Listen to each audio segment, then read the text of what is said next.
Alright, good evening everybody. Welcome to Dungeon Masters of Entrath, episode 49. We are starting a brand new adventure tonight. This is the Towers of the Nameless City dungeon. The biggest and most ambitious thing I have even thought about attempting in the almost 11 months I have been running this as a game show. So because this is so incredibly different from any other Hex stream that you have seen before, and any of my past dungeons, even if you have been a regular watcher of the game show, I definitely want to start with a bit of explanation as to what is going to be going on, so that you have a baseline understanding as to what we're doing here for tonight and for future streams. I also want to let everybody know right off the bat, I've not been feeling great today. I called in sick. I've been kind of feverish all day, and I took a really nice long nap this afternoon that helped.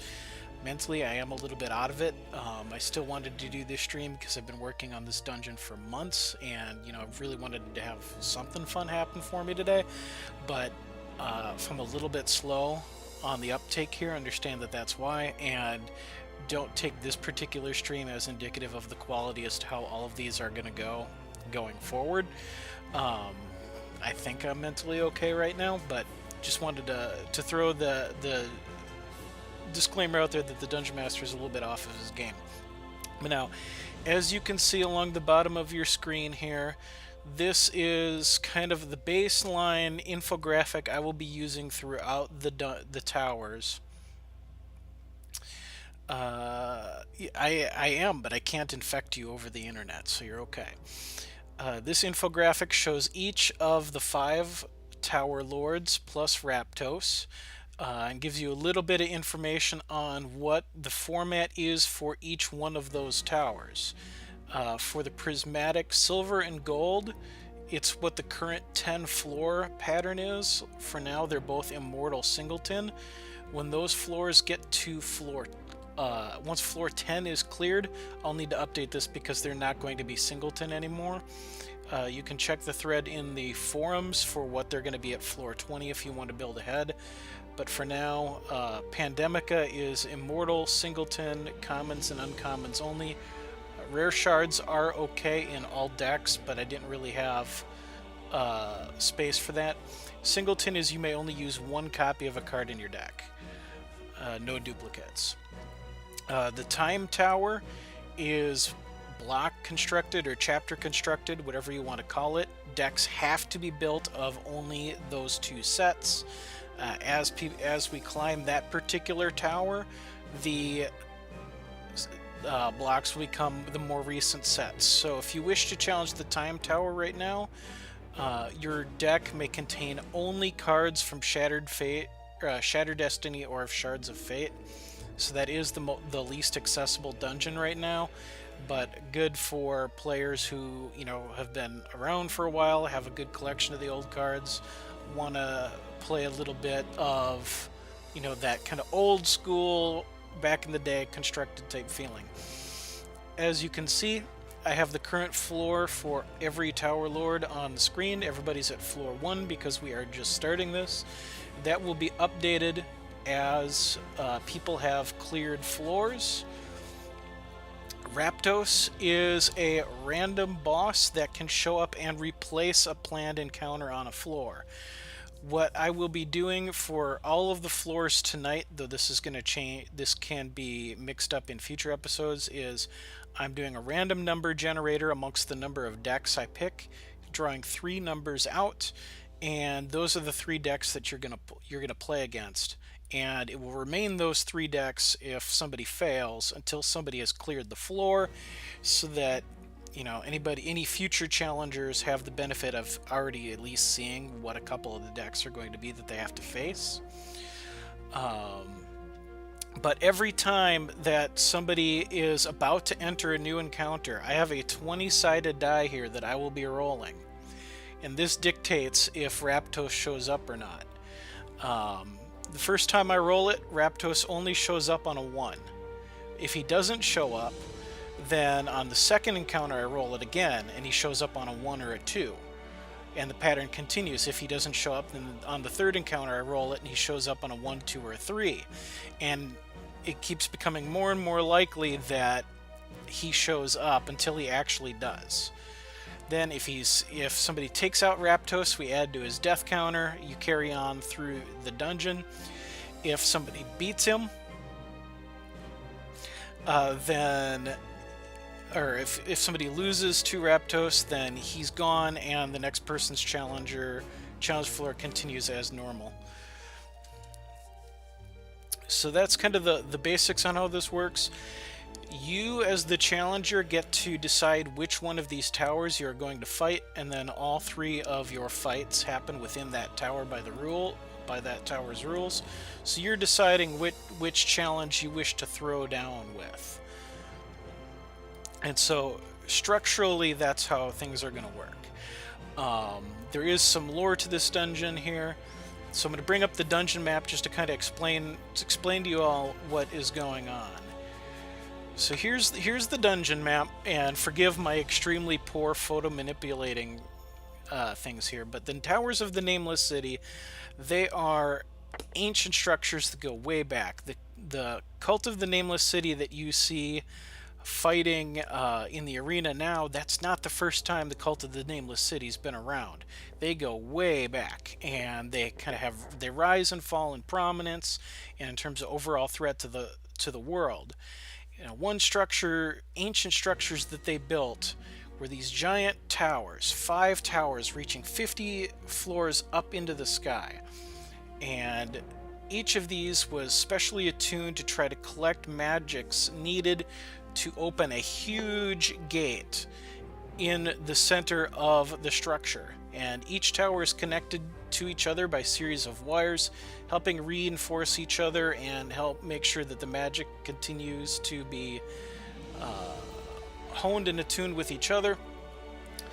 When all towers have sufficiently unleashed their energy, then the gate will open, and the Elder Ones, think a massive chaos-touched invasion from beyond the void, will be able to pour through into the world of Entrath. Your mission, adventurers, is to reach the top floor of each of the towers and take out the channeling crystals from the top of each of them, bring them to the gate in the center of the map, and try to cause an overload of magic that will blow up the gate and forever remove the threat of a chaos-touched invasion. So I want to see if... I know a couple people had entered in to want to be challengers, and the giveaways being a piece of poop and did not register anyone.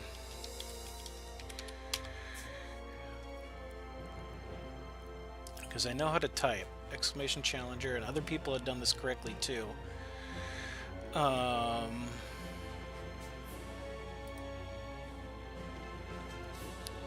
messages below. Okay, refresh.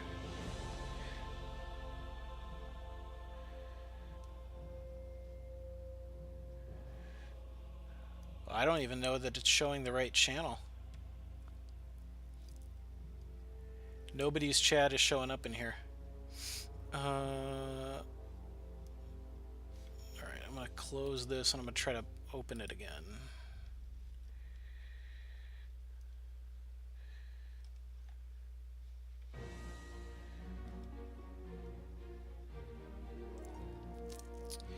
Yeah, it's connected to Twitch chat, and this isn't working. I don't think this is working correctly at all because nobody's chat is showing up in here. And I'm seeing a whole bunch of chat that looks like it's from some completely random stream.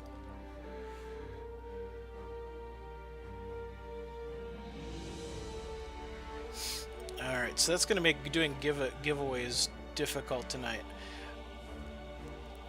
Yeah, better get out that pen and paper. So I've got Hex Manifesto.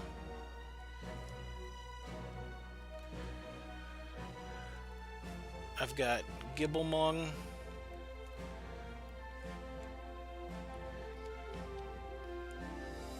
And Neo Master. So I've got those 3 people.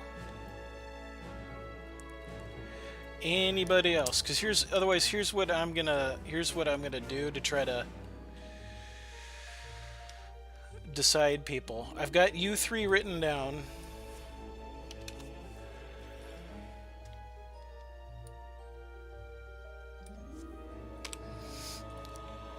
We're gonna go over to make sure I don't get in trouble for switching over to the screen. Okay, I've got Brainsmog here too. Okay, so since the giveaway thing is being broken right now, I'm gonna go to the random number generator here. And I'll put this on screen so you can see what I'm doing.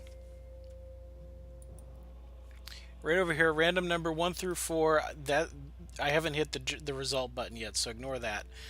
And number 1 is going to be Hex Manifesto, 2 is going to be Gibblemong, 3 is Neow Master, 4 is Brainsmog, for who is challenging the dungeon first, okay?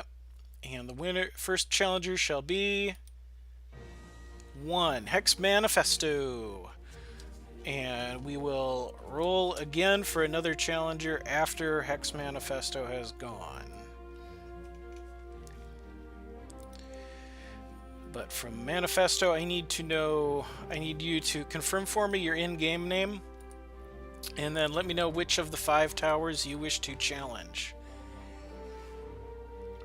And we shall start things off.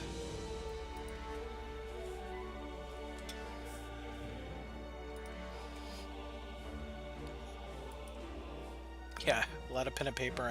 I'll be taking a lot of notes tonight for sure. You're not banned. Did you enter an exclamation challenger earlier because the system doesn't seem to be properly working on that tonight.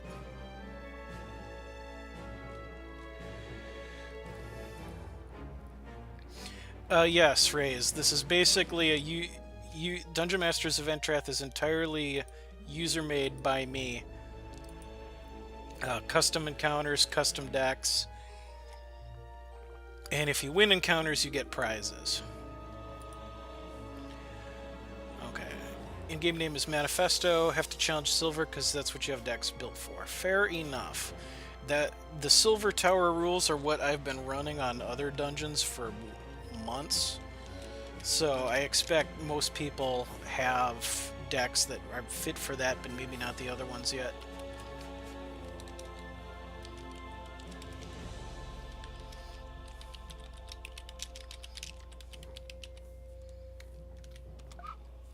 Alright, so I sent a whisper over to Manifesto to send a challenge when you're ready. And if you lose, he makes you wear a Grand Admiral uniform for a week. That sounds like a reward, not a punishment. So we're just waiting on a challenge from Manifesto. I pre-rolled before the stream went live what the first 3 encounters are going to be for this floor. And if they're cleared, then we're to re-roll 3 new encounters and go from there. And I'll take the infographic down once the match is actually started so that, that's not blocking half of the card action.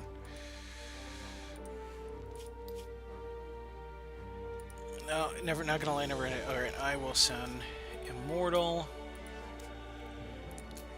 and 24.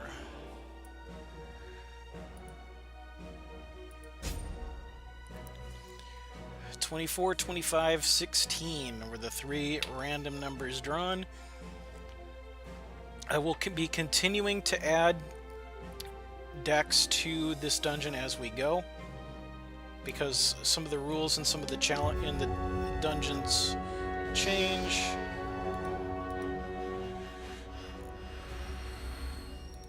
I need to get rid of the exclamation challenger too, because that's not working.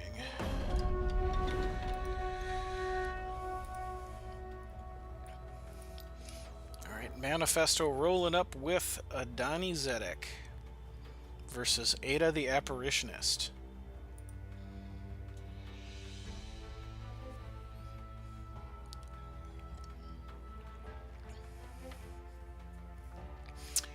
Towers of the Nameless City is a very chaotic, unstable place. Portals are opening and closing all the time, going to random places, and that's why so many encounters can be entirely random and unknowing.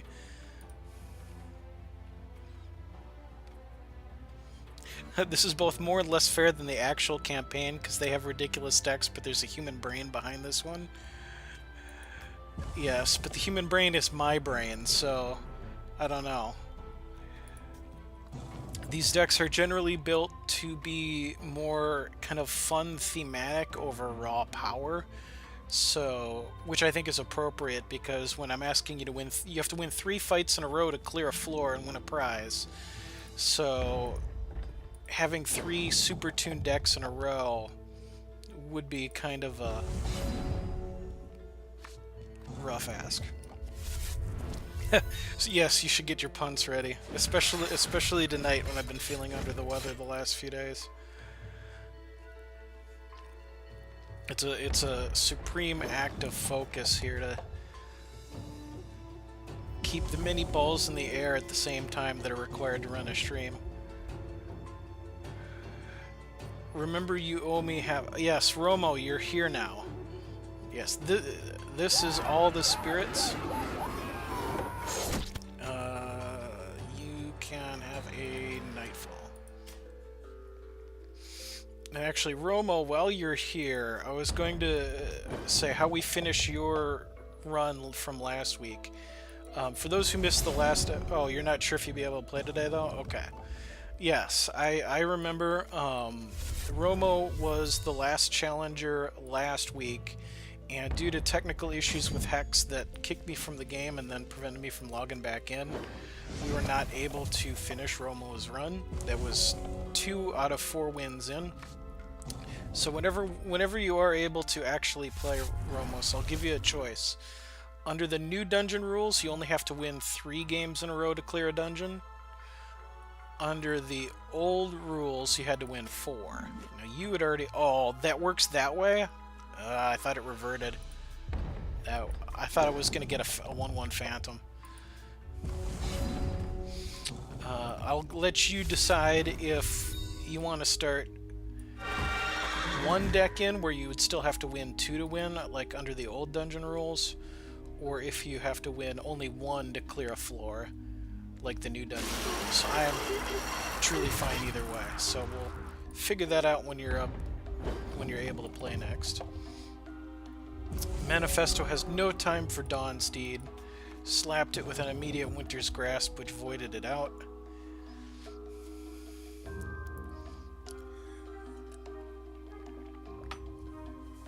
Yeah, there is.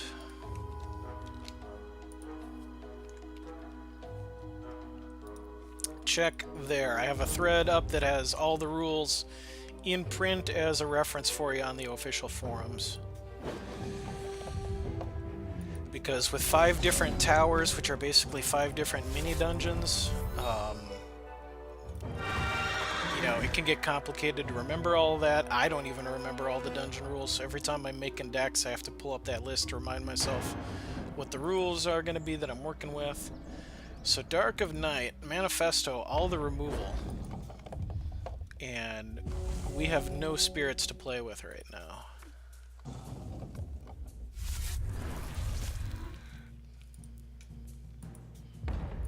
We're also going to be taking 2 points of health per turn. Shard doesn't really help. Play, draw, go. 1 more charge to summon 2 phantoms.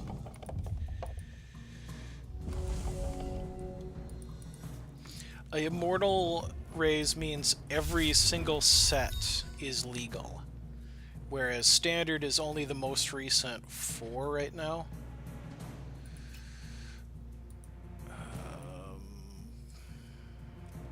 You can have a Phantom. This might be a mistake. Yep, Immortal's the format.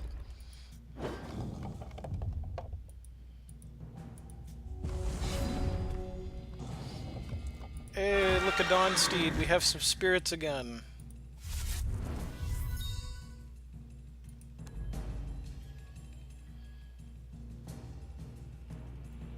would like to make some more spirits. No! No! Stop killing all the things. Alright, so I have a pair of spirits and nothing else, and 3 nightfalls over on that side of the board. Manifesto, drawing a card, playing a resource, probably Fate Weaving for something that's not a resource since there's already 7 over there. Can't imagine that too many more are needed.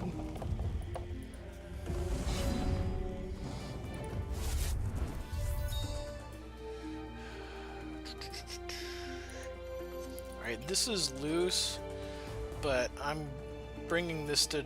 I'm voiding the spirit and swinging for 2. Because time is not on our side with 3 nightfalls. PvE cards are not allowed, Rays, because the game physically will not allow me to challenge people with PvE cards in either of our decks. If it becomes possible to do that, then I'm open to allowing it, to have the widest possible range of options. But right now, it's a game level thing where I physically can't do it. Alright, so we're pretty dead with the Twilight Eclipse. That's gonna gain Manifesto more life than I'm dealing right now. These 2 sad little spirits are just trying to swing through, so we get 1 more turn to figure out a way to deal 21 damage.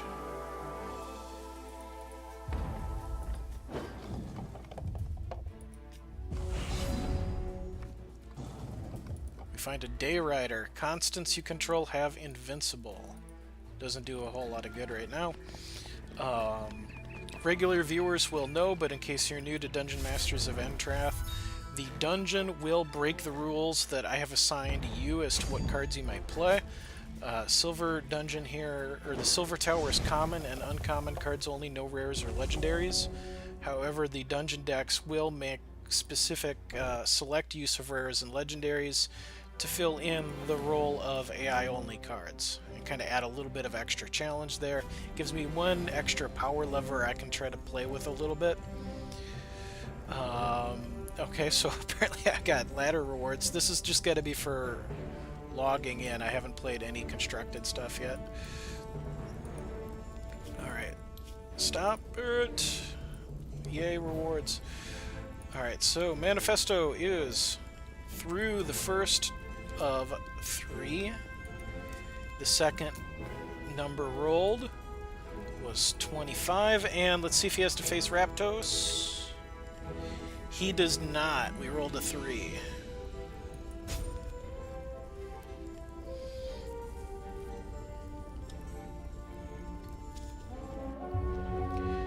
So Manifesto's run, round 2. And Romo, since you can play, I will have you be next after Manifesto's run here. And then we will re-roll for another challenger. Because you wanted to just go 2 in, so yours will be quick, because you've got one. You have 1 game, and you either win and have cleared a floor, or you're out. All right, this hand is fine. 2 shards and a sapphire ice.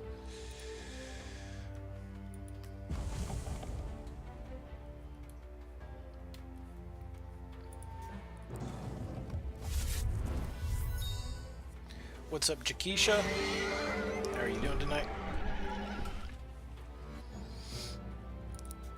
Right now I have... We're after Manifesto here, Jakisha. Romos is going to play 1 game against me to finish a run that unfortunately was not able to be finished last week due to system issues. And then I've got 3 if you want to play 4 people. I'm having to do a random number generator to decide who gets to play because the Twitch giveaways is being difficult tonight and not working as it should. Immortal Echoes, my stream on the official channel here is Dungeon Masters of Entrath. It is a user-made dungeon experience where I have made a bunch of decks that people can challenge, and I will have the kind of infographic up here as well as I will link again the forum. If you want to know what's going on, read that thread. All the information you need is right there in print. Let me know if you still have questions. And on turn 2, I'm going to throw down Forbidden Tome Seeker. When you draw a card, it gets +1/+1, and it can shift that over.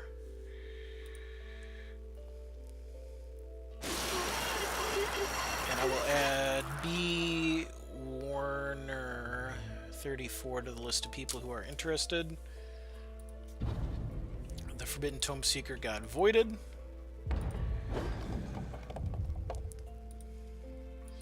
Okay, if everybody else goes and there's still some time, you'll drop. Okay.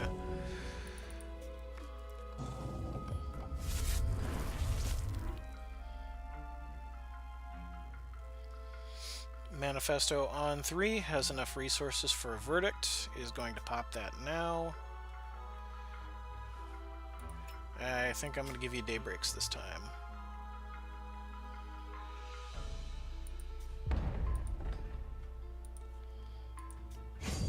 Totally up to you. Whatever you have built, whatever you want to play, it's fine. I know when in doubt, people, you know, whatever you've been playing for a fight night works.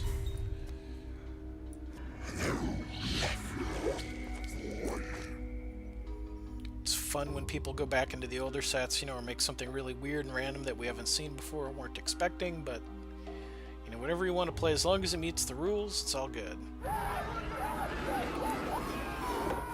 That's a verdict. I'm going to discard a random card. Lose the Totem Trap.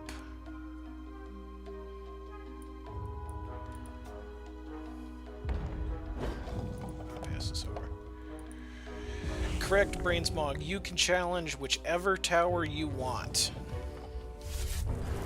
When all 50 floors of a tower have been cleared, then it's not going to be possible to play that one anymore. But we are a very, you know, since we just started tonight and Manifesto is the very first challenger period, we are a very long way from that happening.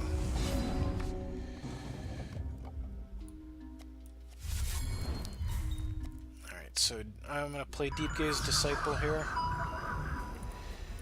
It has 2/3 flight. When a power is shifted onto a troop you control, it gets +1/+1. Doesn't even have to be the Deep Gaze Disciple itself. And we'll pass the turn.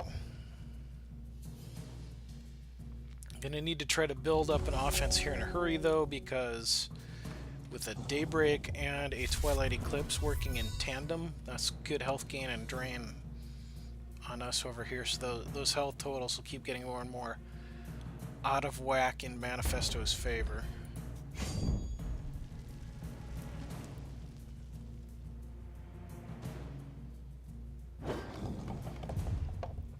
No swing. Alright, so I could greed and play a second Deep Gaze Disciple, but I'm not going to. I want to try this.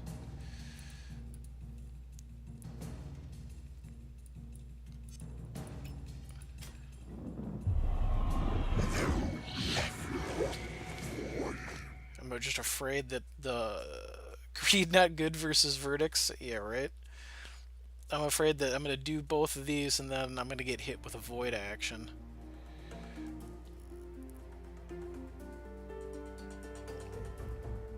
Because it, you know, we've seen one Winter's Grasp. There could be more in hand. So I'm going to shift again. This should put both of them out of Winter's Grasp range. So if Manifesto's got one in hand, it's going to happen now. The Dark of Night targeting... Okay, I'm fine with that, actually.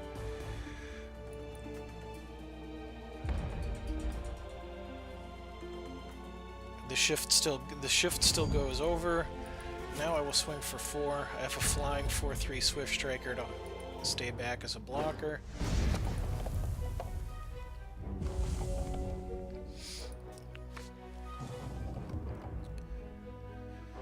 Gotta put down a lot of damage, though. That's 1, 2, 3, 4 health gained a turn. Jakisha, the challenge command is not working tonight, and I'm not going to be doing it that way, just because for some reason it's not been working. So I'm adding you to my list of people who want to play, and then I'm doing a random number generator roll.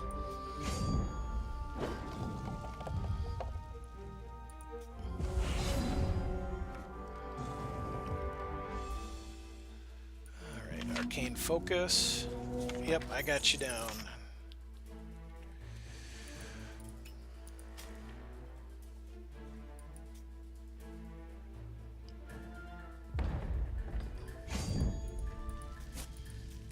Swinging for the hills. Dark of Night, taking out our Disciple. Manifest will probably just casually... oh no, there's a block there.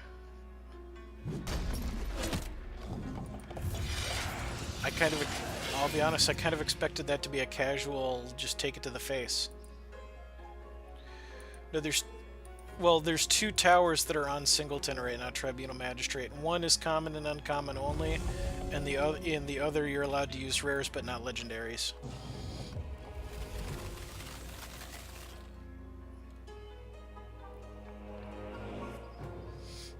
You are the Lord of the Tower that's only commons and uncommons at the moment.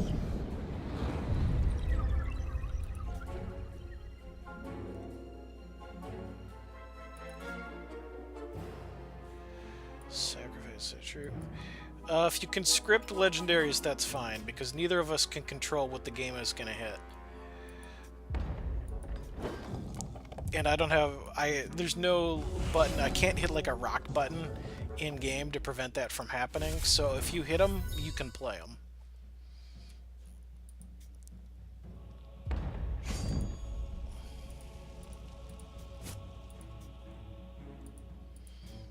Dealing Manifesto 4 damage that I don't think he's terribly worried about.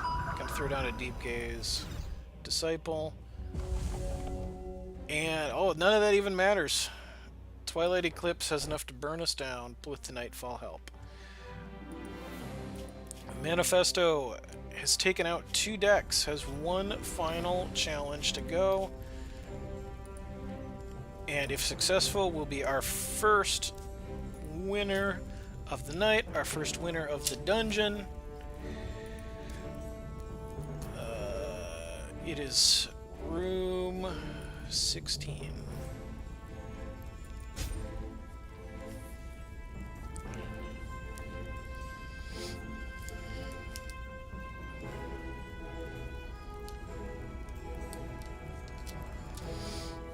Alright, can Manifesto go the distance and win one more match?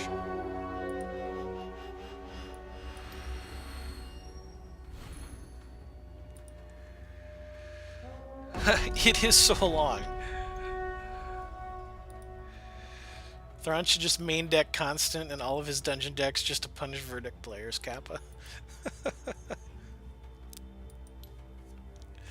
But then that creates a rather odd dungeon experience where why is every single one of these decks in like Diamond or Wild to kill Constants?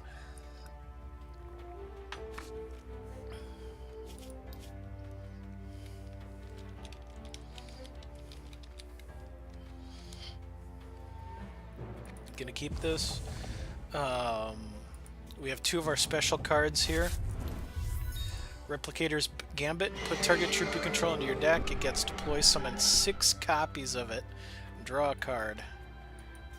So you have a shot at finding it. Mirror Mirror. Create a copy of up to 2 target troops. And then we've got Windborne Ascension here to create an Underworld troop that costs 3.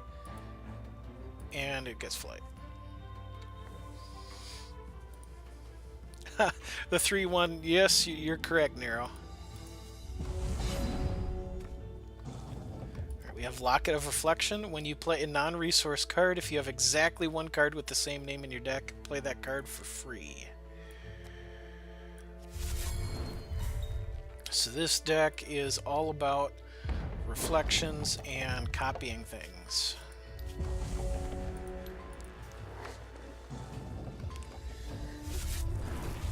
And trying to hit on the Locket of Reflection to make things happen. Yeah, Tsujikisha's point about that dungeon material being long, that's part of the experiment, is how complicated can I make a dungeon? What's the line between it being cool and people like, hey, that's a really awesome idea, I want to play it, or versus going, oh god, too much reading, screw that. We conscripted Prince Zakaz. Good hit. Lethal, flight, speed, swift strike, diligence. Look at the top card of each opposing champion's deck. You can play it for free. I'm gonna Fate Weave for non-resource here. And seek adventure. Yeah, 100 floor dungeon, must get through them all or no prize. Good luck.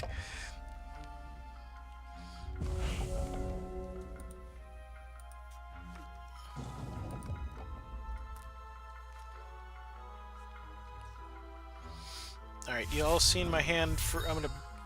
Well, no, I'm not gonna put up the infographic yet. Manifesto Umbral Guard. So now all those verdicts are going to directly cost us some health. You can have a Daybreak. So we're going to get spanked pretty hard this turn. And the way things are going, I bet Prince Zakaz is going to show up and immediately be voided. But we have to give it a try, right? So let's throw down our good buddy Zakaz.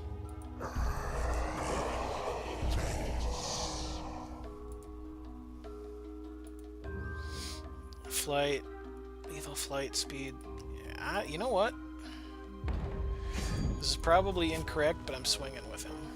Actually, now that I've done it, I'm almost certain that was incorrect. Because I just opened myself up to a bunch of damage.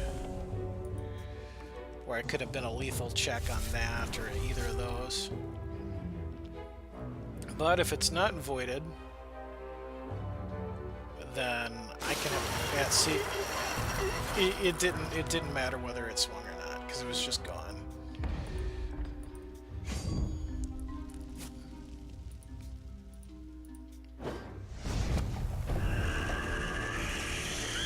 Oh, that's a lot of damage. Alright, so I am playing the Locket of Reflection right now. I'm going to take a pounding again next turn, but the hope then is to draw something where I can start getting multiple things out at the same time to try to create a line against all of this. Yeah, Winter's Grasp, void target troop with 3 attack power or less. And it's a common from Dead of Winter.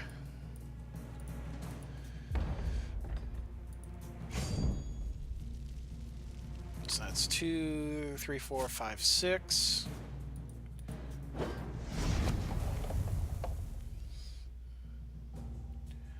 Alright, can we do... Oh, okay, Parallel Realities is not great. Dream Smoke Mystic. Locket of Reflection will fish us out another one.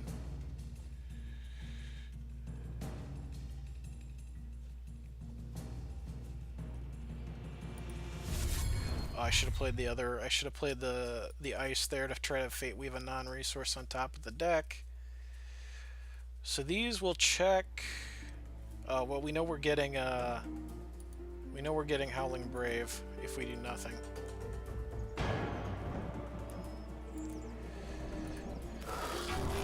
I'm going to take a risk and put that on the bottom of the deck because that's not a game changer. Neither is the Lyricist.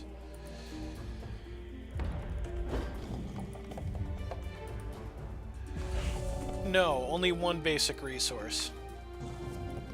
Or, I'm sorry, only one non-basic resource. Card, random card. Lose the mirror.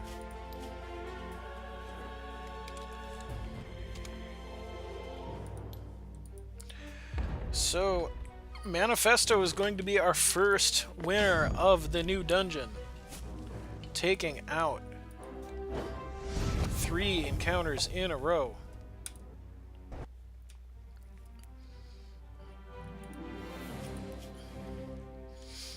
Alright, Magistrate, I will add you to the list here.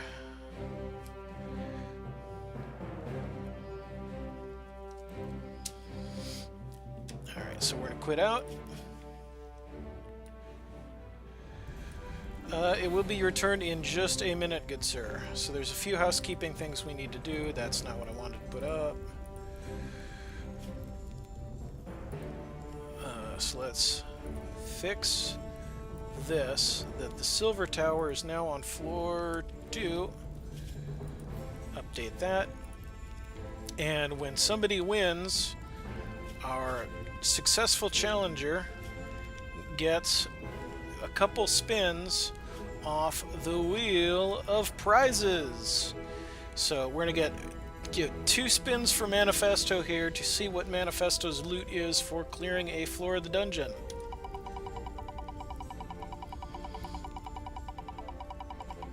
And if you hit Spectral Acorns, you get another roll. Alright, so Manifesto has won a Dread Driver. And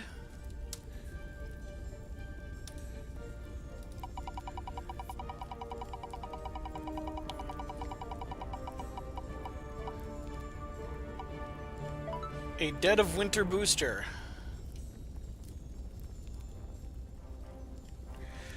So I will send out prizes within 24 hours of the stream ending. It's not going to be tonight immediately after the stream goes down because I'm probably going to jump immediately into bed. I have tons of acorns. If somebody hits a Spectral Acorn, that's a free roll, and I'll give people another spin. So Manifesto has won a Dread Driver and a Dead of Winter booster. Congratulations. And oops, that's not what I wanted to go. That's not where I want to go. Go here. Cool. Yeah, I saw on Twitter you mentioning that you were going to be doing that. So that'll be nice so that people, if they want to, can take another look at it. And so now, up next, just to explain again for people why Romos is getting to jump the queue here. Last week, Romos was 2 wins into a dungeon run versus me, and then there were game issues where I got kicked from the game and was not able to reconnect. So now that Romos is here and able to play, I want to give Romos the opportunity to finish off the run that they were unfortunately denied last week.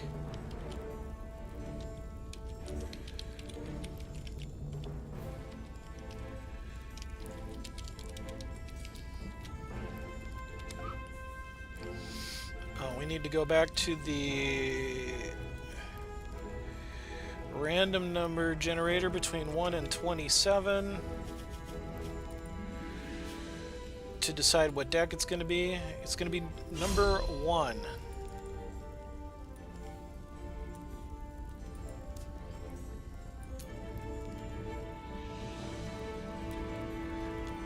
And I'm assuming we're still doing silver. Player decline challenge.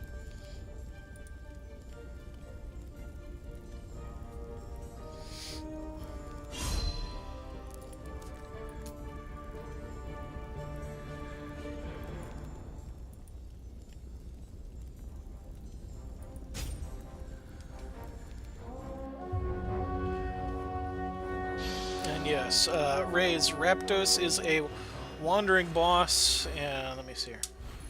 6, okay, not there. Romos now, Raptus now shows up on a 1 to 4, and I'm gonna take down the infographic.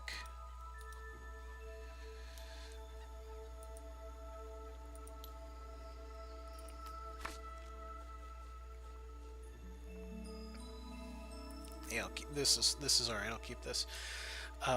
Raptos, aka Stigma Buster, is a longtime viewer of Dungeon Masters of Entrath. was following me on my personal channel and playing the game show way before I got picked up by the main channel as an official thing. And it probably has more individual dungeon challenges than anybody, but has never been able to win a grand prize. It was kind of Raptos failure was kind of a running joke between the two of us. And so for a while we were just joking about what he would look like if he was in the dungeon. And then I decided that actually needed to happen, and so wrote Raptos in as one of our Tower Lord.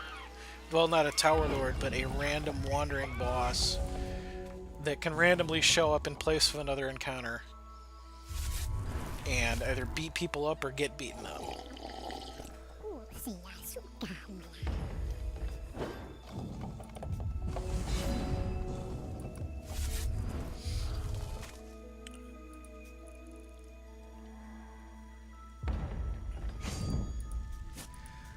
So we're going to swing in with the 2-2 here. The good things happen if we get to 6. We've got 2 super-powered AI cards in hand, but really none of the things that were supposed to help build to that point. Under older dungeons, not how we're doing this particular one, but under dungeons I had set up in the past, just like what you're seeing here, matches are best of 1. If you win, you move on. If you lose, you're done. But people had to win either 4 or 5 games in a row versus just the 3 that this dungeon is. And so if you won a grand prize. If you lost, you got nothing. And every time somebody lost, I would add something onto what the grand prize was. So if like 15, 16 people in a row challenged a dungeon without somebody winning, when somebody finally did clear the dungeon, they would get a really huge grand prize of multiple boosters, you know, a bunch of rare cards, some gold, stuff like that. But in the current format, you know, it's just three wins in a row. I'm expecting more people to be successful, so I've kind of remixed it a little bit so that the individual prizes aren't as big, but more people are getting stuff. Versus the old format where one person would win big and get a ton of stuff, most people walked away with nothing. Yeah, the grand prize is a dinner with me.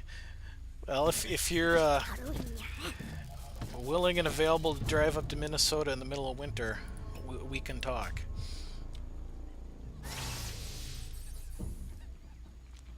So Romos has systematically taken out all my toys.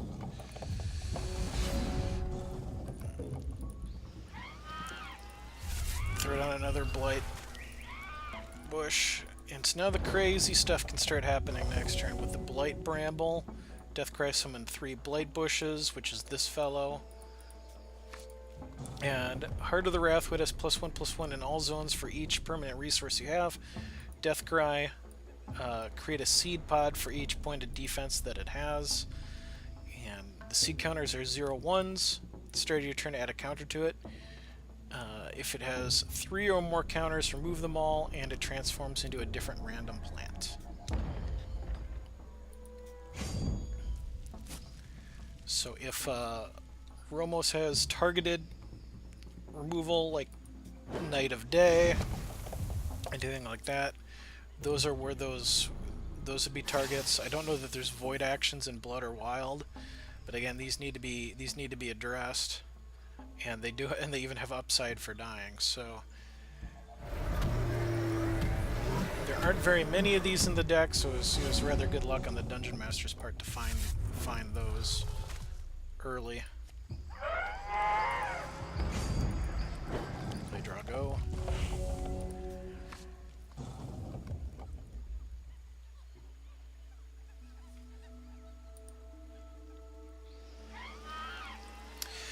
Correct, and for the time tower, you can only use champions from that actual set. Although it's not perfectly correct, but all gems are going to be legal in the time tower, regardless of what set they actually came out with, because making everybody go back in time and research which gems are legal for which floor is just a little bit of was one step too micromanagey for me.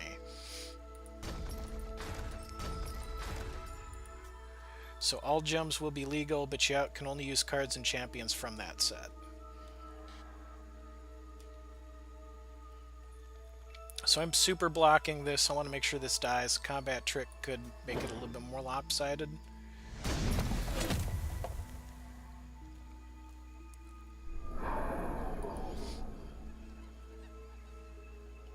Mansagi coins, okay. Sacrificing one of the Blight Blossoms to draw a card, gain some health.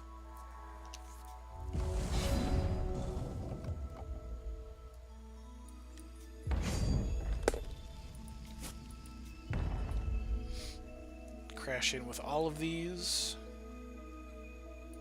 And I'm going to throw down the Thorn Pup instead of the Heart of the Wrathwood, because I'm not a fan of overkill. And that might actually be overkill.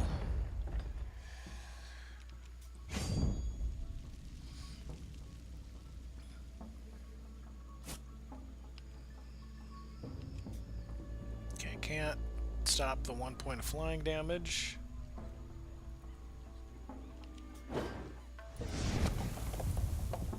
Now, Flourishing Growth, as an additional cost to play this, put a troop from your crypt back into your deck, and target troop gets +4/+4, so that would be a way to get the Blight Bramble back in deck.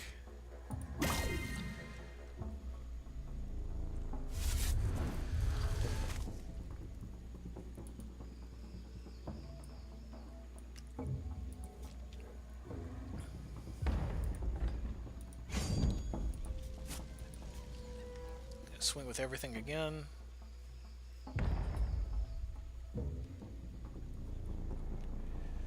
Alright, so let's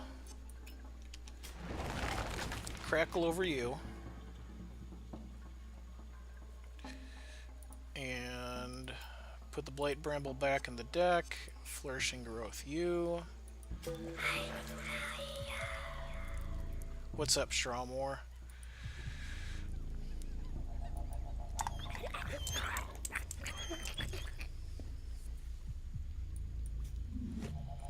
Oh no, that got taken out before it could get pumped. Oh, I missed the chance to pump the Thorn Kitten.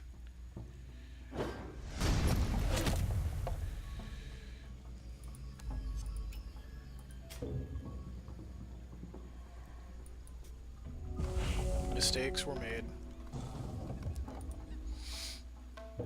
And there's no need to keep the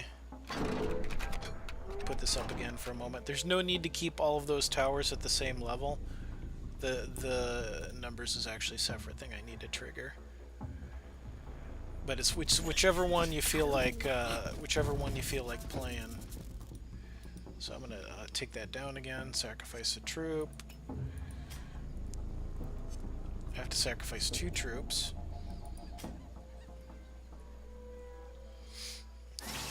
Just go wide with as many little things as we can. And again, I'm trying to not play this Heart of the Wrathwood.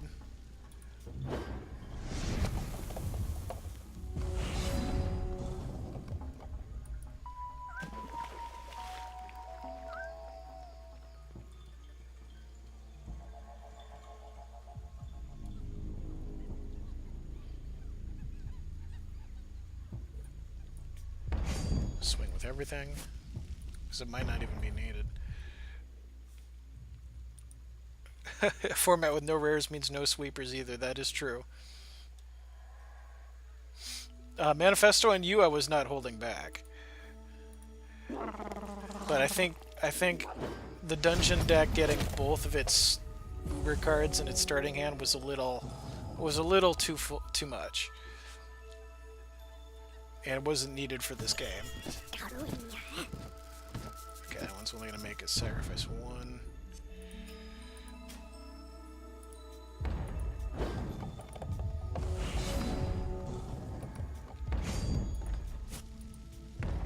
Through, and that should be it.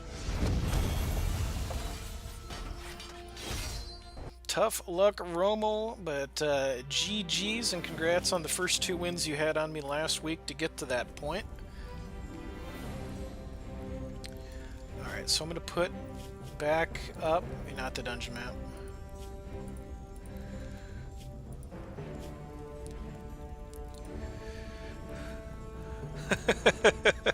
You're like, oh, Winter's Grasp, thank God you're in my hand. So here's again, just the infographic. Check the forums, of course, for all the... I'm going to link again the forum for all the dungeon details in print if you need that. And I'm just going to close out the whole giveaway thing because that is super broken. I'm going to have to give away double codes next week because I can't properly, fairly administer that right now. Let's go over to our random. I have 1, 2, 3, 4, 5. I have 6 names down on my list as people who wish to challenge the dungeon and have not yet had an opportunity to do so yet. I've got Gibblemung, Neomaster, Brainsmog, B. Warner, Jakisha, Tribunal Magistrate. So we're going to go random number generator, and whatever number 1 through 6 corresponds with where you were in that list of names. 2 was Neomaster. So Neomaster, you are the next challenger. Before our run, I need to take a really quick AFK, so give me like 1 to 2 minutes, and then we will start our next dungeon run. And while I'm away, I will put up the character slides so that you have a little bit of background on each of the individual Tower Lords. I think Neomaster, your name's the same.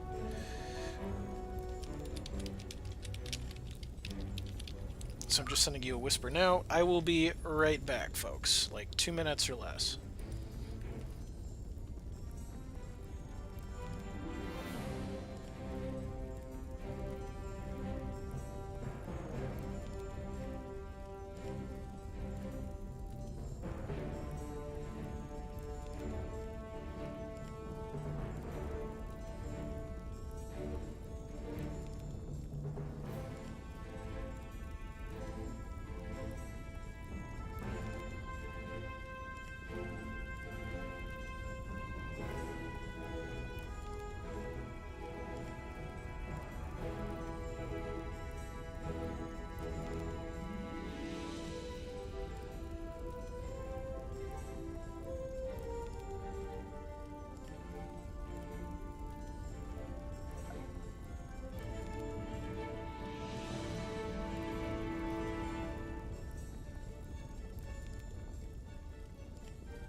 Alright, I am back.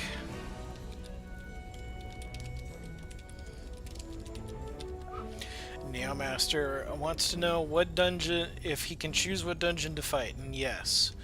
You get to challenge which one of the towers you wish to play. It's always up to you.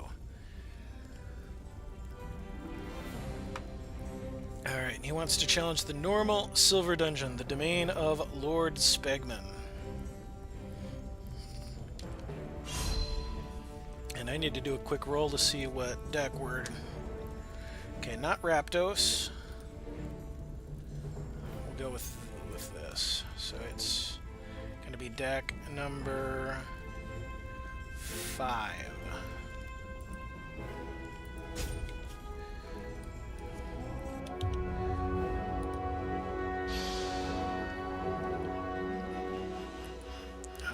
Next number, add the ready if needed. Gonna take off the infographic here. So Neowmaster has bravely come to the towers of the Nameless City, wants to help the world in shutting them down so there's not a chaos-touched invasion. That hand basically had no resources in it. We'll keep this one and hope. As Neomaster steps into the second floor of the Silver Tower, a portal opens up and out steps Morgan McBombus, looking for a fight. Neomaster has Bishop Elijah. I believe we have seen this conscript deck before in earlier episodes. And Neomaster had some good success with it. And a Sacred Stance on turn 2 is terrifying.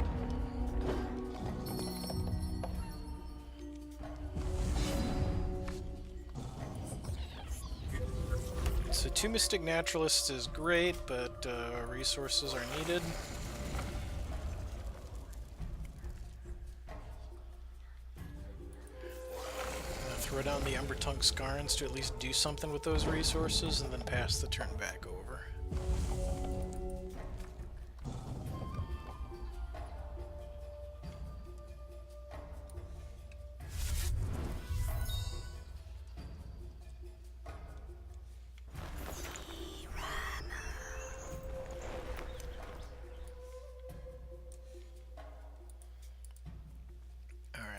Scripting a 1-drop with... Look at how big that is! That's already a 5/4 Savage Raider with must attack.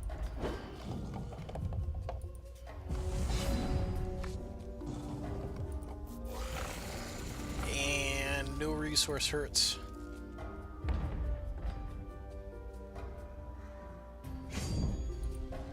So can't swing into a 5/4.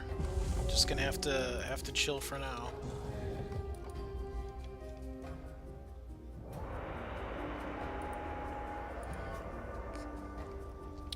Master seeks guidance. That's Fate Weave.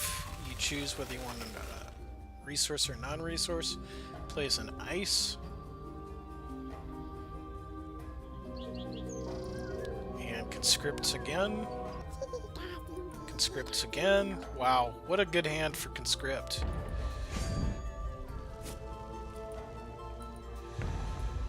That pretty much puts things out of range of McBombus here. This is going to be tough.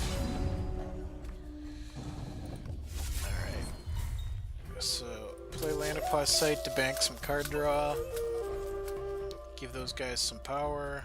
Create a Bumblebot. Swing with Bumblebot to put an Assault trigger on Fire in the Hole.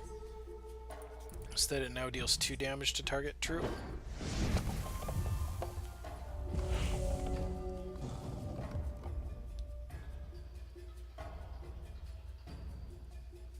Master has enough resources to put target troop with cost 2 or less from crypt into hand. So if Eager Lackey is killed, Master's more than happy to bring it back, replay it.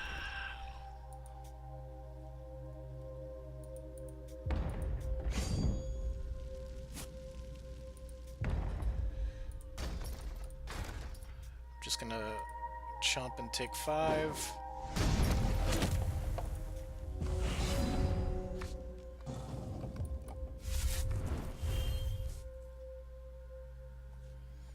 Fire the Hole now.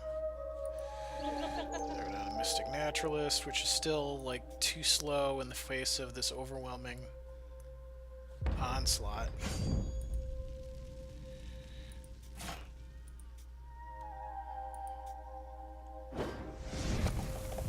Morgan McBombus is gonna get McBomb blasted.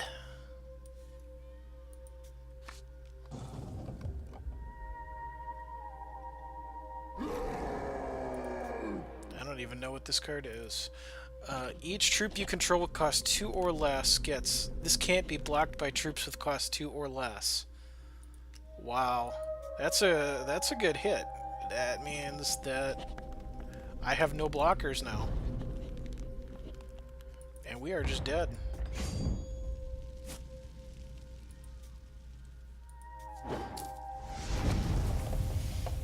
Alright, and the dice roll is a 17, no Raptos.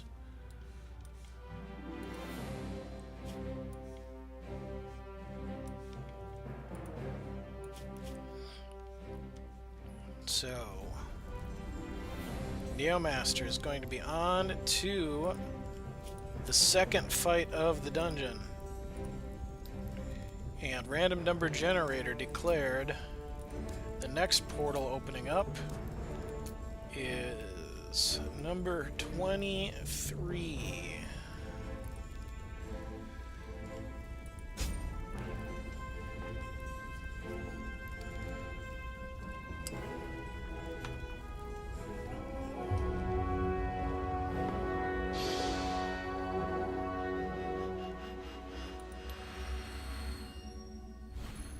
One down, 2 to go for Neomaster. He now has to fight Benvolio.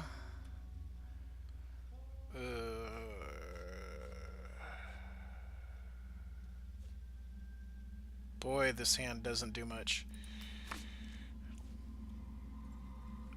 Alright, here, this hand's better.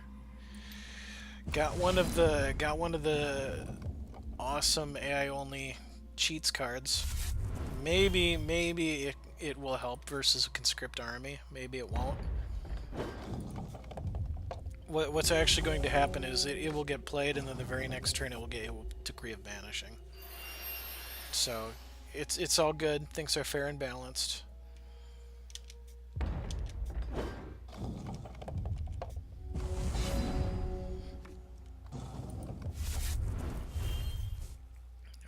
Shard pass. Gonna save the spot removal for potential other threats.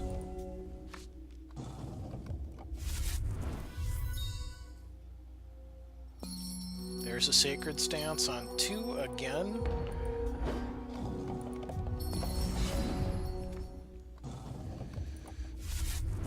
Alright, so we have basically nothing except Matriarch of Flames and some shards. So we're gonna ride that train real hard for the precisely one turn that this card is going to exist. Upswing.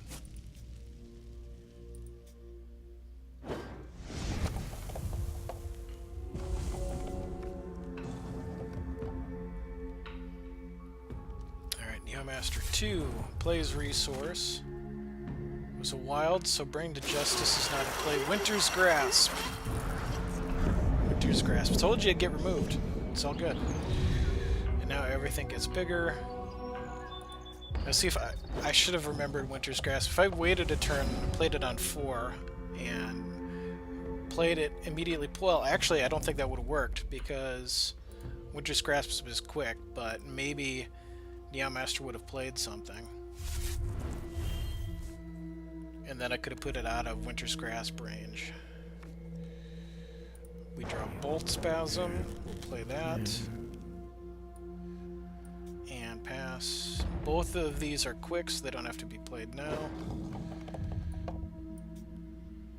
Yeah, you can't beat quick.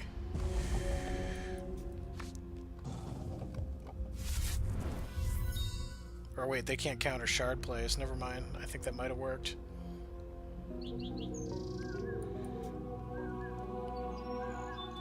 Alright, everything gets big.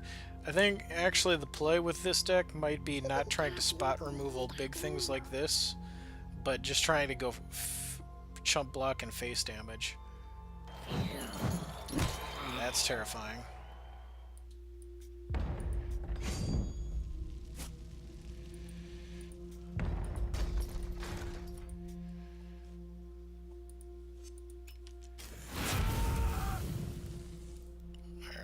Sadly, 2-for-1ing myself on a card that could come back.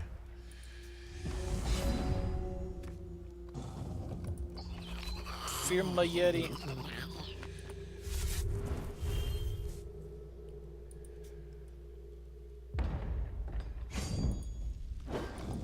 Drop pass. So, Mono Ruby running out of gas pretty quickly.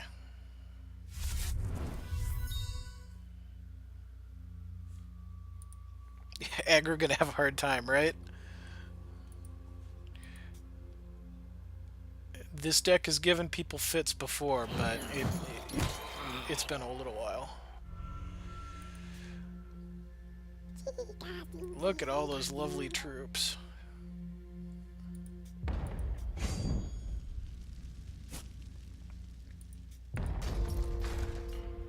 Just gonna chump block. Go ahead and hit face, because really all of these troops are out of the range of single removal.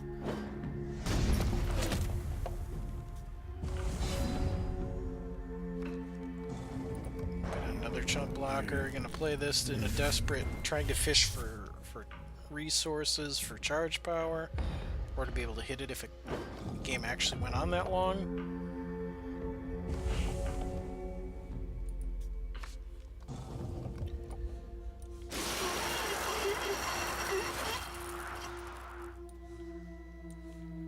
Winter's Grasp. Oh boy.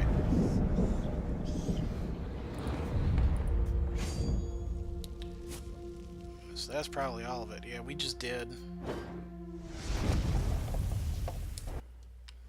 Alright, let's do our Raptos roll. He's here! Raptos shows up.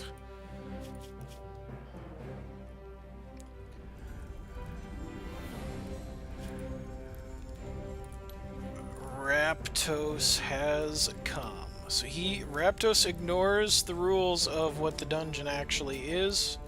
Raptos has his own deck and does not care what tower you're in. However, Raptos' current deck is actually legal for this.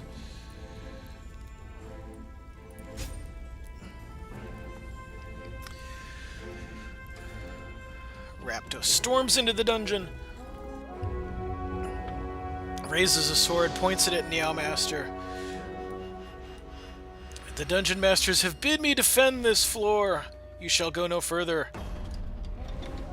By the way, we have an alternate champion photo for Raptos, so let's just put that right there.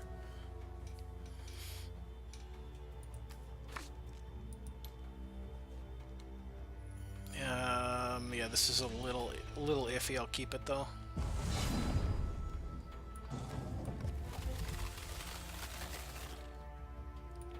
And actually, I need to seek some fortune to try to find a blood shard.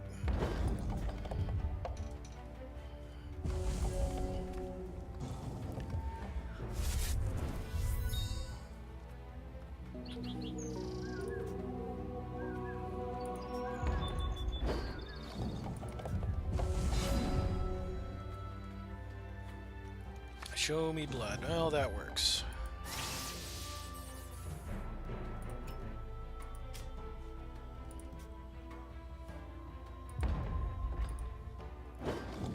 The Raptos deck is currently always the same, though I am toying with the idea of introducing higher tier decks as more people have killed them. And probably a different couple versions for some of the other decks that he fits within that specific tower's theme.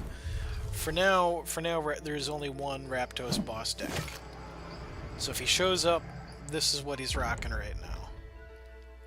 Because he dies and continually comes back from the dead to try to fight the dungeon just one more time in the name of getting some glory, he has brought with him troops that also do not mind dying in the name of greater glory.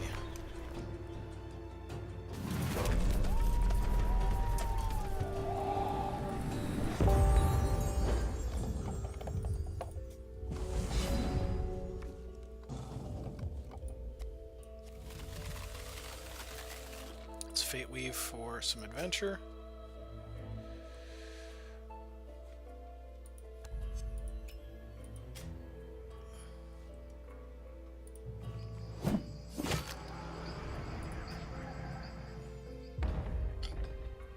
I'm gonna swing. I think I'm swinging here, even though that could come back.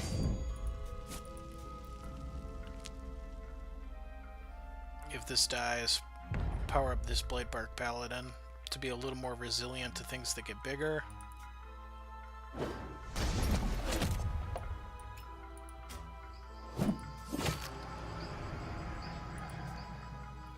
Now pass things over.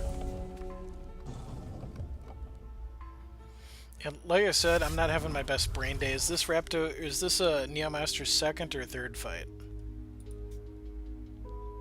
I need chat to level with me if this is Raptor, or if I keep saying Raptos because I'm playing as Raptos. If this is Neomaster's second or third fight, I think it's the second. But I am having short-term memory issues tonight.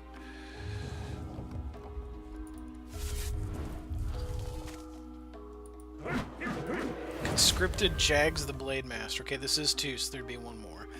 As another troop with cost equal to or greater than Jags comes into play, it deals double damage.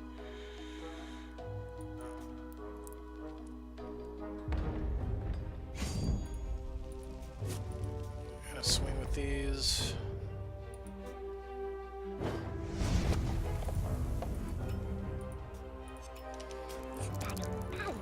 So Jags could come back with champ power, but I want that to basically be what it takes, because the idea of a lot of double damage things is just scary.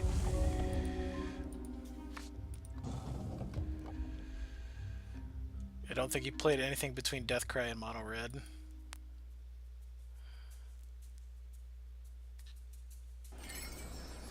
Call of the Deep Woods can hit a 5-drop.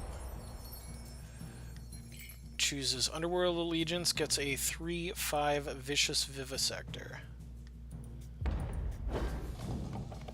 Well, that's going to be a good wall against some of the blight stuff.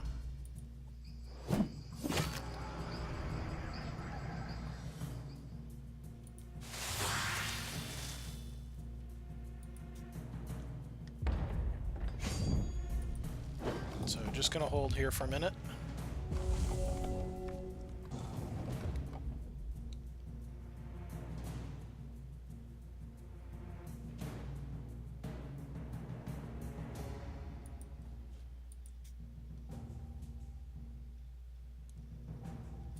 And there's Jags back, as feared. Winter's Grasp takes away the Herald of Thorns. And there goes the buff on plants.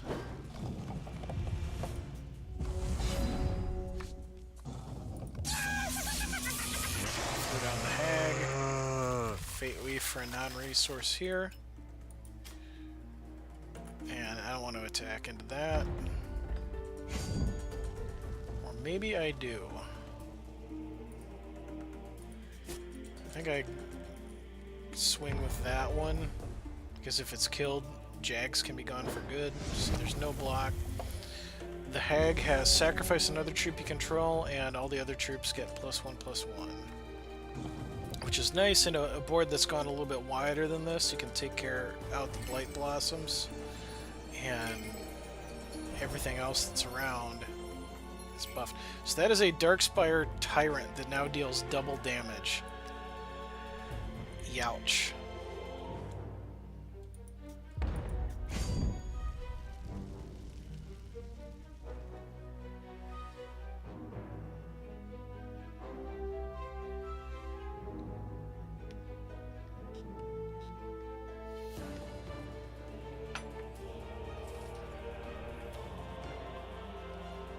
Neomaster weighing the options on a swing here.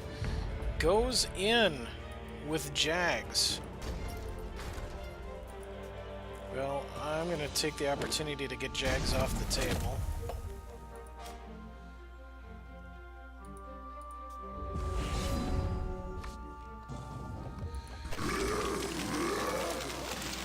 Play Bladebark Burster.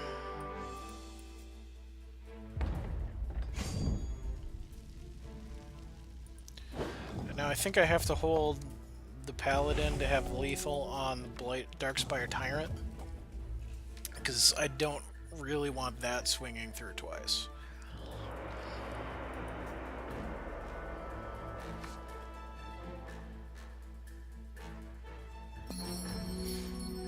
Sacred Stance is trouble. So that now hits for 14 if left unchecked.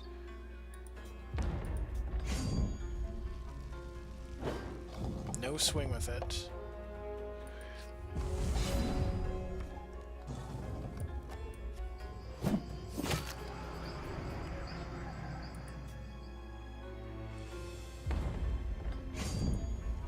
Alright, so I think this might be wrong, but I'm swinging in with one Blight Bark because I have a spare. I'll get 2 points of damage.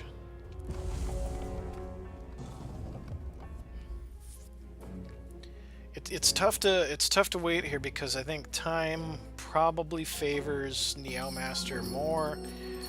Definitely so now with 2 Sacred Stances in play.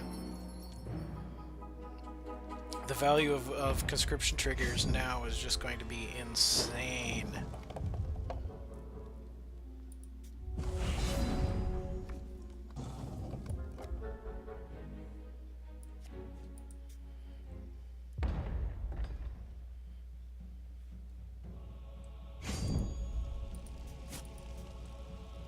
Can I get 2 points in again?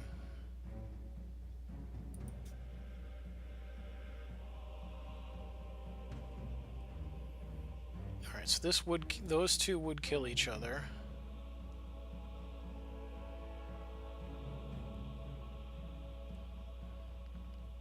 Unless Neomaster has something in hand for 2.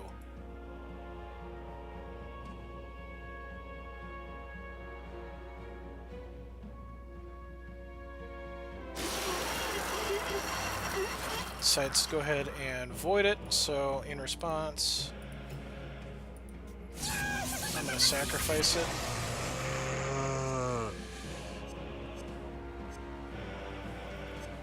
And there's no good target for this. I'm just going to make my own other Blight Bark Paladin bigger. Everything else gets +1/+1. I should have played the Fiddler before swinging in, and that would have gotten the benefit of that too.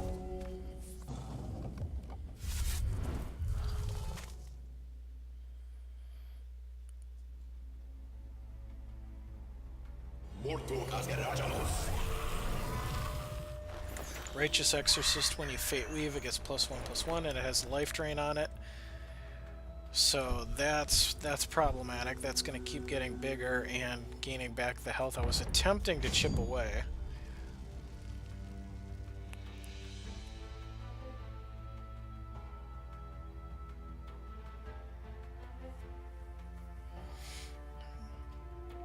Does Neomaster swing in with anything here? Raise, excellent. I will add you to the list. And hopefully next week when we do this again, I will have a properly functioning giveaway system so that I can roll that in a more official way.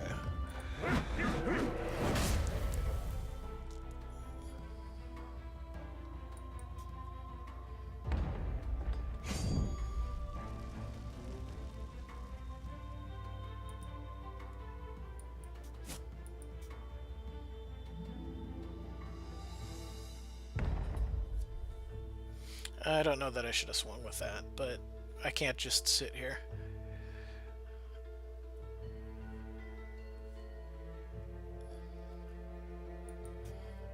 Alright, so those will trade.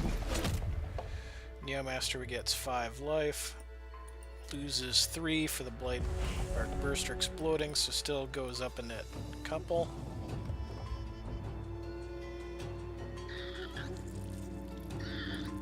Now all conscripted troops are going to have Swift Strike, and this one had the Prophecy trigger. Deploy, you may have this battle target opposing troop. Something's going to get taken out. Probably the Herald of Thorns or the Hag. It is the Hag.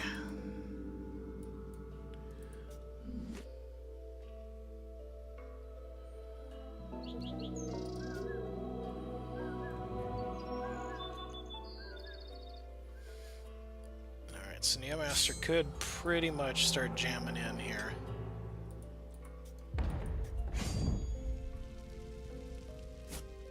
Takes a very conservative swing.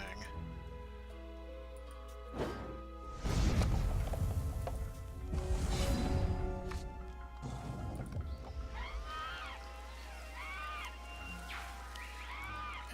there's not much I can do here but just pass. You swear conscription be banned? I definitely would consider that. I would consider that. Like, Lasgar's Vengeance is banned in all formats where rares are allowed. Don't play Lasgar's. I may ban. I'd probably just ban Sacred Stance. I'd rather start with a card than an entire mechanic. But it kind of depends on how often people are bringing it. Like, if it's just one person using a conscript deck every now and then, it's fine. If everybody is showing up in the Silver Dungeon with conscript decks and there's really no variety in how people are challenging it, then I would say, yeah, let's not do that anymore.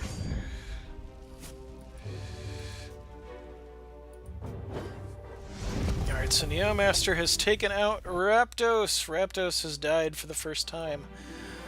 I die, but you haven't seen the last of me. I shall be back! And Raptos runs off into the dungeon. He jumps out a window of the tower. His body splatters against the cobblestones below. And as you watch, his body, like, slowly starts to reform. And he takes off running. Let's just get his champion image away.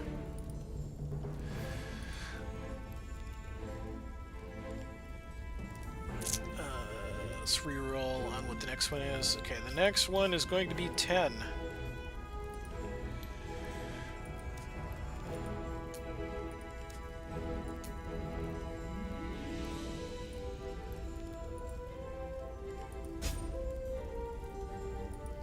Yeah, Neomaster, rip Raptos.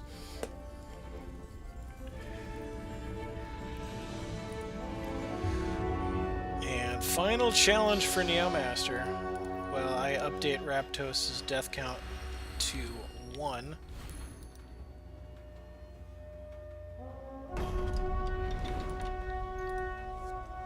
Okay, we're all good there.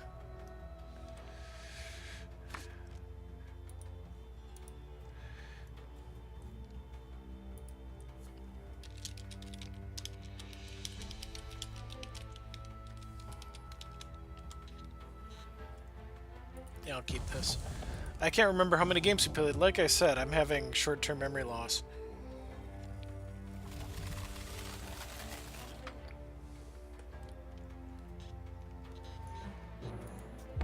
Yes, defeating Raptos counts as one of the encounters. Raptos shows up in place of a different encounter.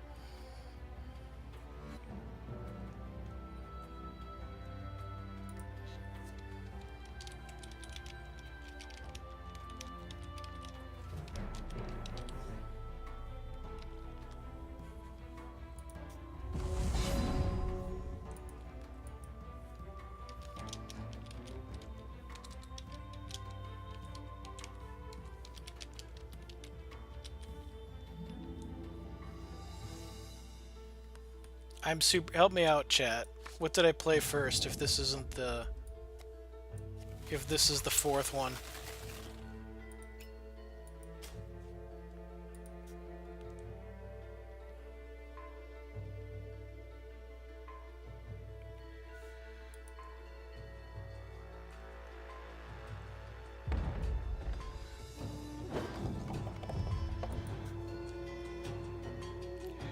Wasn't it 5 and 23? Yeah, I need to do a better job of...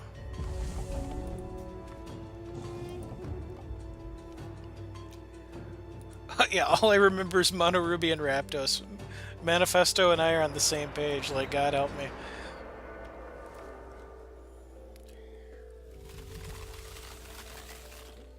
I'm horrible. Yep, all the Skarns and Bumblebots. Medjador's right, it was McBombus.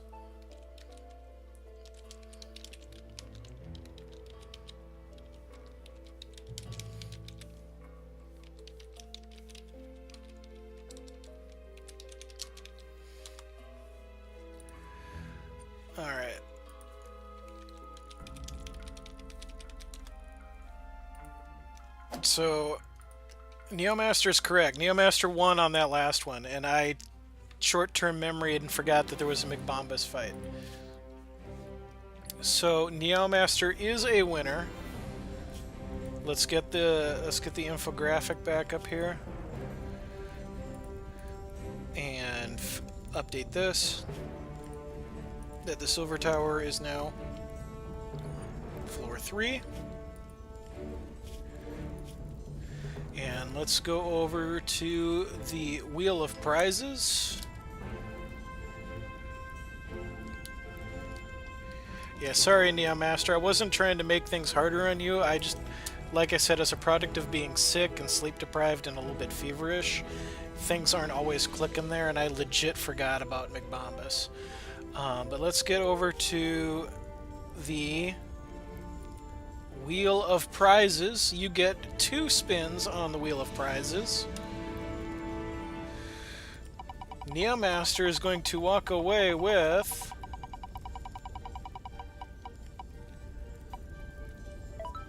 Unleash the Beast as 1 card. Gotta write this down. And second spin on the Wheel of Prizes.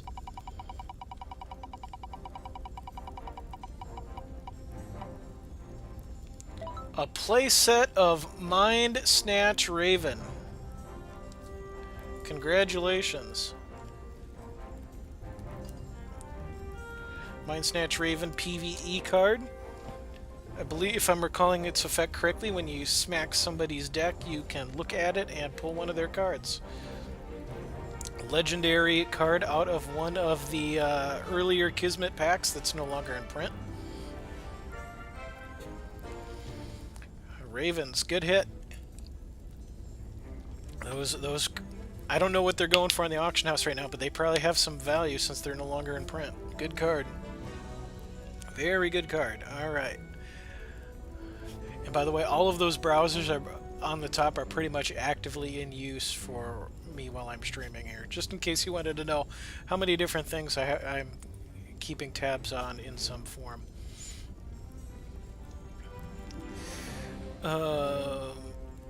Okay, so I'm going to go back to random.org here. I actually need to go, you know what, I need to go back to the random generator again. So ignore the result that's currently on screen because that was a roll for a deck encounter. I currently have, for people who've not challenged the dungeon tonight, I have Gibblemung, Brainsmog, B. Warner, Jakisha, Tribunal Magistrate, and Rays as number 6. So when I roll, I'll count down that list, and whoever it is going to be the next challenger. Okay, I'll add in EFOS at the bottom of the list. Anybody else before I roll this?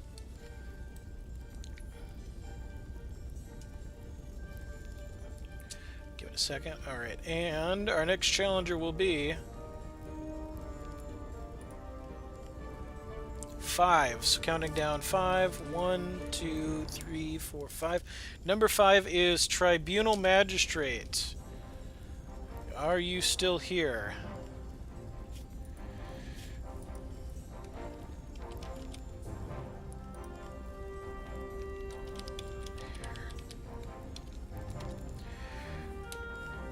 Ooh, he is still here. All right. Tribunal Magistrate, fellow Hex streamer, goes by Pandemica in-game and has been adapted as one of our Tower Lords.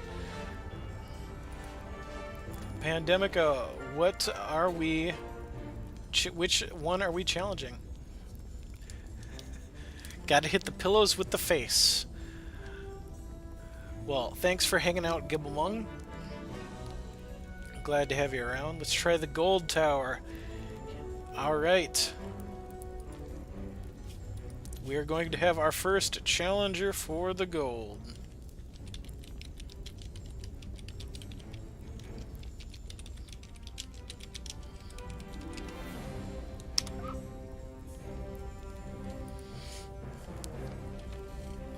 Pandemica doesn't want to face himself right off the bat.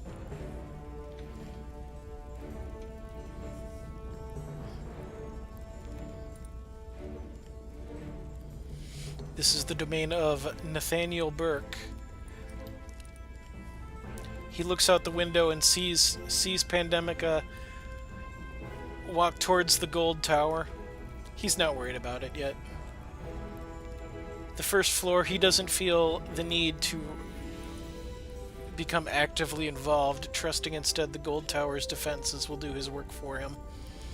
But if you do some more work, he may decide that it's worth his time to show up.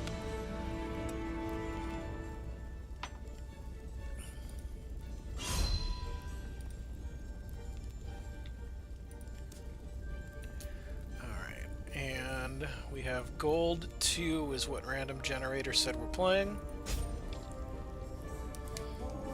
So I need to write down 2.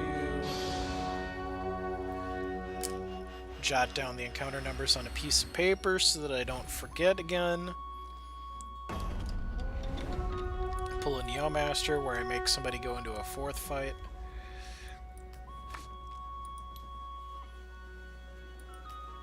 Keep this. Now, Gold Tower. I better make sure that I don't have any shenanigans up here yet. Let me get all of this stuff off. With the Gold Tower, rares are allowed, legendaries are not allowed in your deck. I do have a couple legendaries as AI-only cards. Wrathwood Master Moss. When this dies, transform it into a Wrathwood Mossling and put it into play. And the Might Singer of Ages. Legendaries are going to be more easily dealt with in this format because when you have rare cards, you have even more removal avenues available to you. We also have Briar Patch Conjurer in here. Add a seed counter to this, then create a Briar Legion for each counter on this and put that many into the deck. And Briar Legion has +2/+2 for every Briar Legion you've played in the game. It doesn't have to be in play. It's just they're going to keep getting bigger and bigger and bigger. So we lose 3 Wild Shards and a Wrathwood Master Moss. Off the top. Pandemica looks like it's going to be a Mill Brew.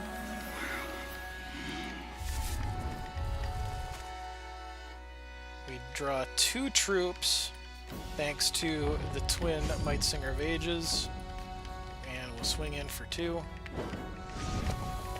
Pass the turn over. Have 2 Wrathwood Master Moss in hand, lost a 3rd.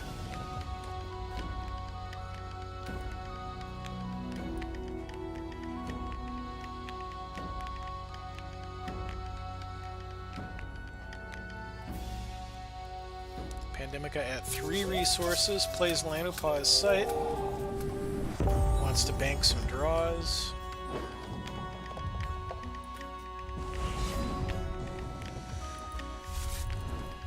That's right, main deck Turbulence. Be afraid, flying troops.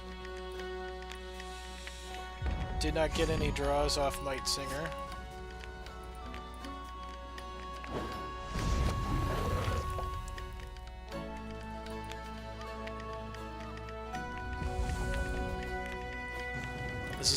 This is a good target for Hero Fall.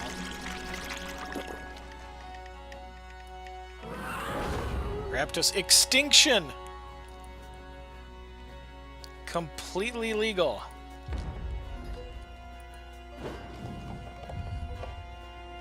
Well played use of Extinction to wipe away the board. So we're gonna swing with the Mossling here to try to get it to turn back into a Wrathwood Master Moss. And then I think I'm gonna play the second one and pass.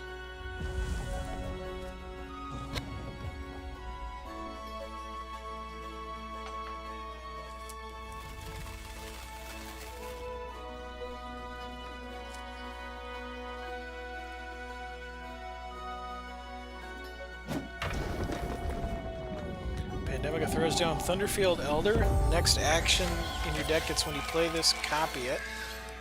And we're going to lose 3 cards. Again, with the shard loss.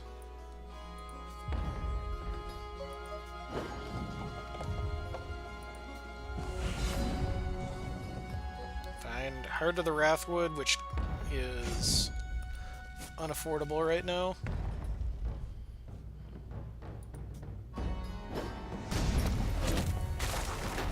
Throw down good old school Prior Legion.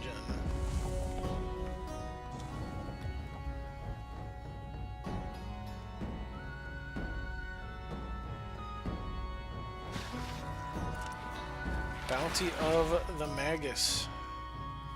To draw a card. I think it's only 1. Hits Chronic Madness that has been copied.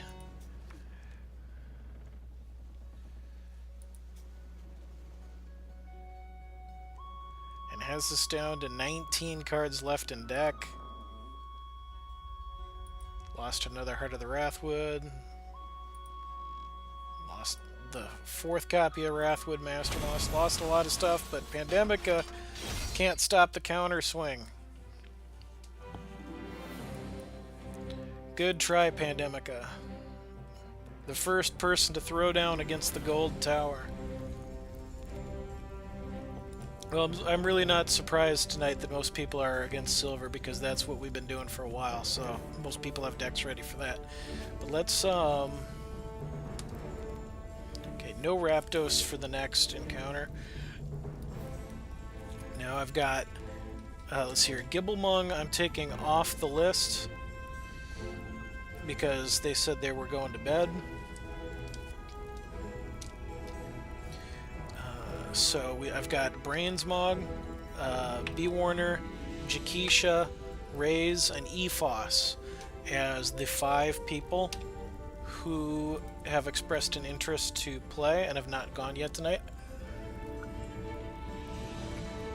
And I would be drawing in that order, so if anybody else wants to be eligible for a challenge, speak up.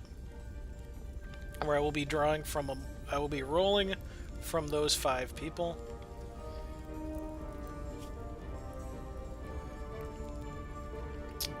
Let's go back over to random.org here. We're going to roll 1 through 5, and our next challenger. Alright, we did get one person just under the wire. Bertelsbror. You are number 6. So I'll go random generator min 1, max 6. And let's roll. 1. 1 is Brainsmog.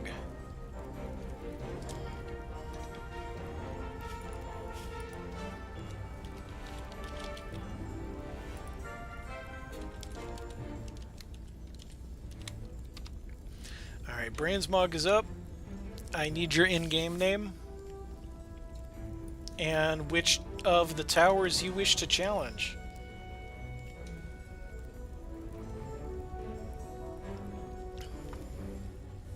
Okay, it's the same.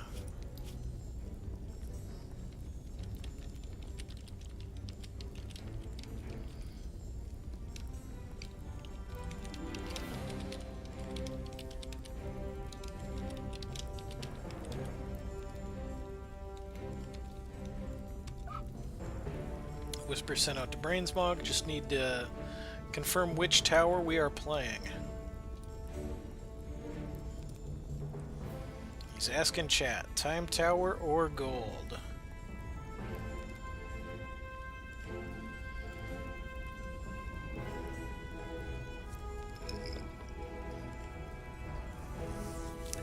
D. Warner wants revenge on Gold.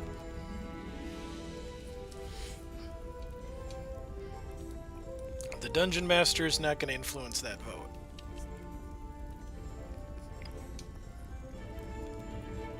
We have 2 votes for Gold.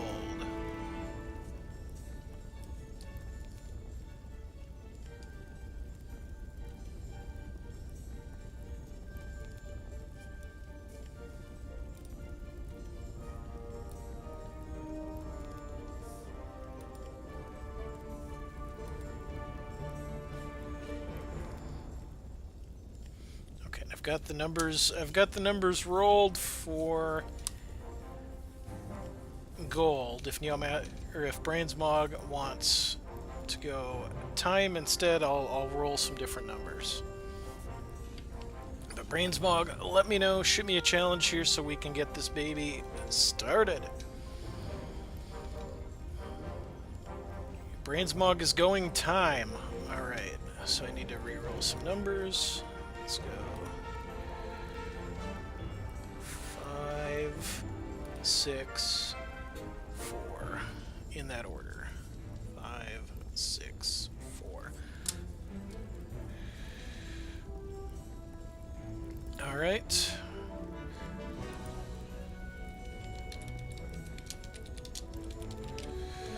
Alright, so I need Brainsmog to shoot me a challenge here, and we will get the party started. The Time Tower.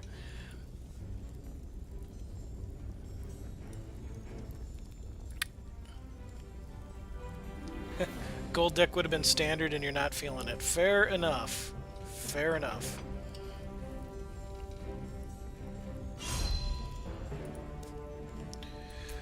Alright, so silver, time.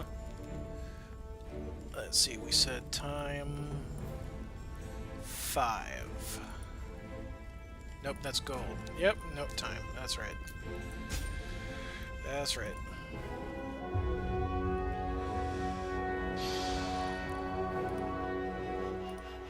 Take down the infographic.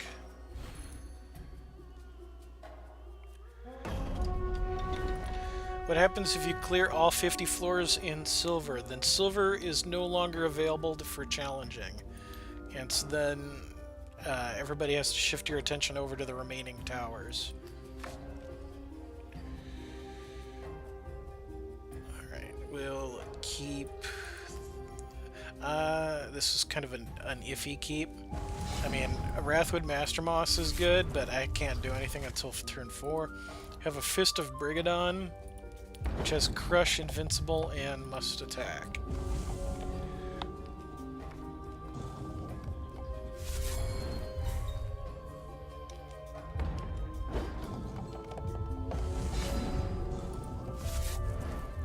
So we're just playing a game of draw go at the moment.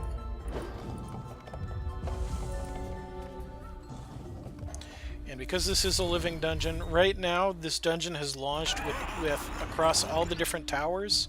I have 60 decks built for this dungeon, but I will be continuing to add more because the vast majority of the ones for the higher tiers of the Prismatic Towers and the Time Tower I haven't built yet.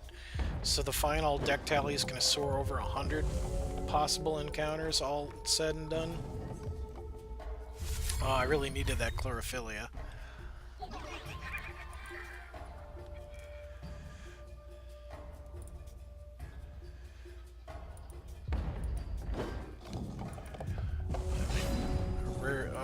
Rares and legendaries will go here. And I will do in prior decks or in prior dungeon. The decks have been the decks, and I haven't gone through and modified things. If in multiple people playing against a deck, it appears that some decks are just obscenely too good, then I will probably do balance passes on this dungeon where I have not in the past. So Azure Fate Sorceress has the berry effect on it. Oh, it's got 2 of them. It's got... That's a nice. It's got the old berry gem and the new berry gem on it. I like that.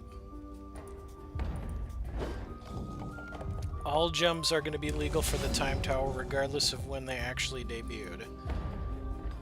So it's not perfect block constructed, but it'll lead to some wacky shenanigans. And that's what we're all about here on Dungeon Masters of Entrath, is the wacky. Dungeon Master likes to find his Wrathwood Mastermosses like really early tonight. Plays Replicator's Gambit. Throwing it back in deck. Gonna lose more cards. So there go the Arborean Root Fathers. A Wrathwood Colossus is gone.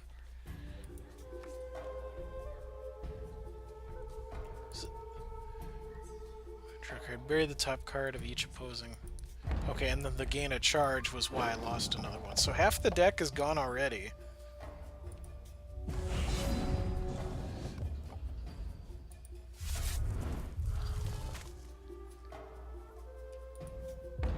Brainsbog needs some removal, though.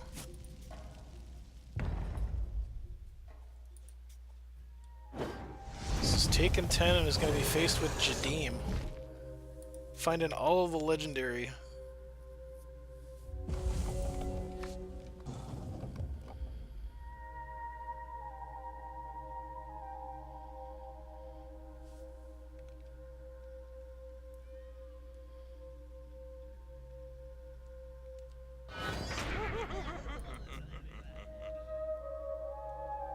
Down to 16.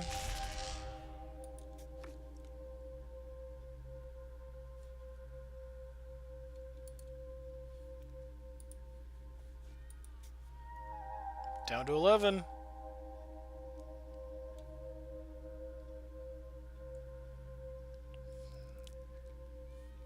Would Chronic Madness finish it? Nope, that won't do it.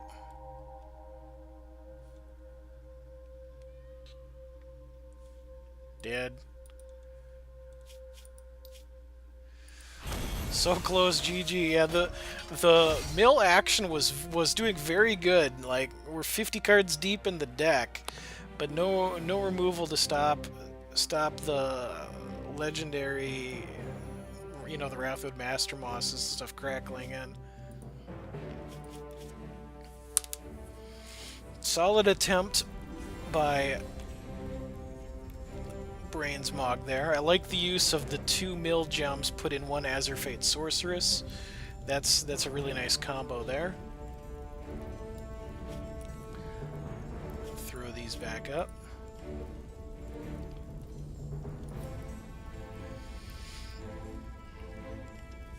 Alright, and so now, let's see, that was Brainsmog. I have 1, 2, 3, 4, 5.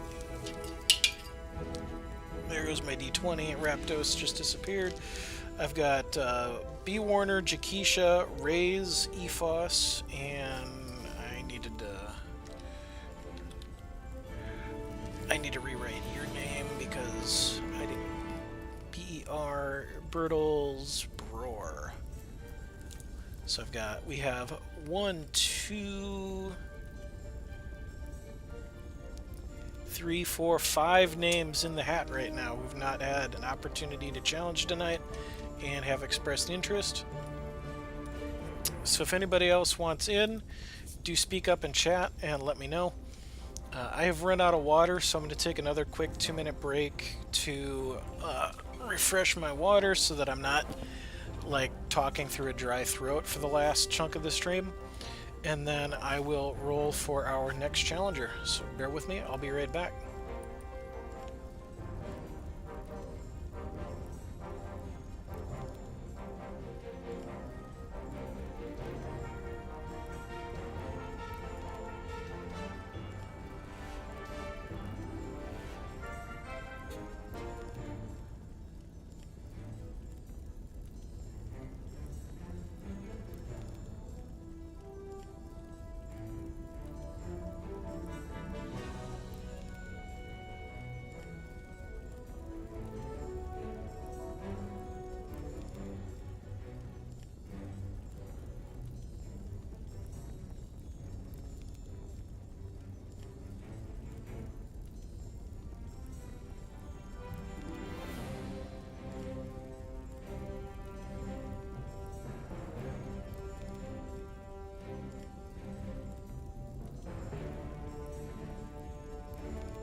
back. I see shades of Nilhill. I'm going to probably totally mispronouncing that. I see you that you wanted to be added into the list, so you're in at the new number 6 slot. We have 6 names in total.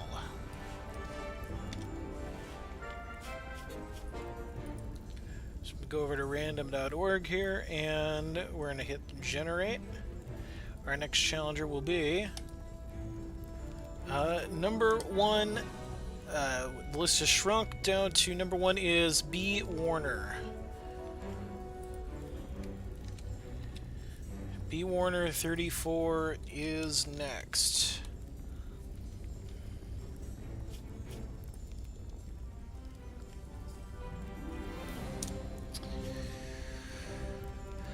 Alright, and I will need your in-game name is Mystery, thank you. And what tower are we playing?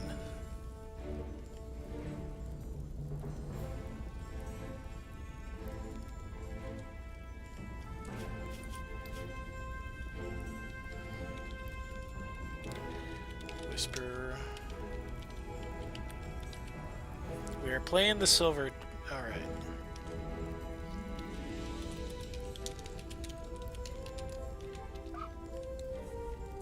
So I sent you the Whisper. Just shoot me a challenge when you're ready. And let me roll for Raptos. Raptos is not coming. Let's pick a random number between 1 and 27. Alright, we're going to go 11 into 9 into 1.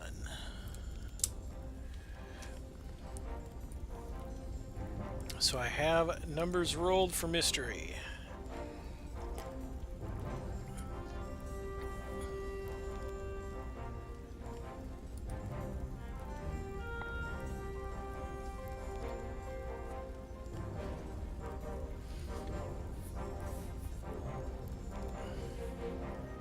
Okay, let's try this again.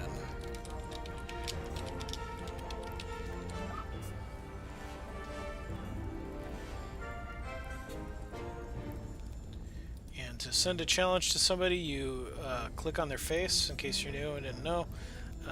You click there, and then down here is challenge. You hit challenge, and that'll give you the options.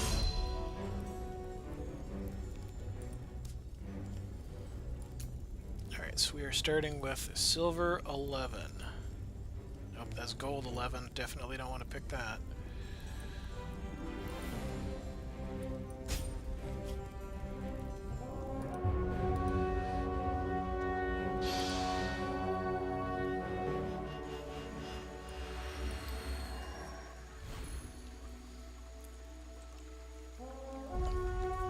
So we are starting with a Swamp Butt. Swamp Butt versus Morgan McBombus. And this hand has 3 copies of Consult the Talon in it and no troops. I'm going to keep this as a prayer because there's some Fate Weave shards in here, but this is not the world's greatest starting hand.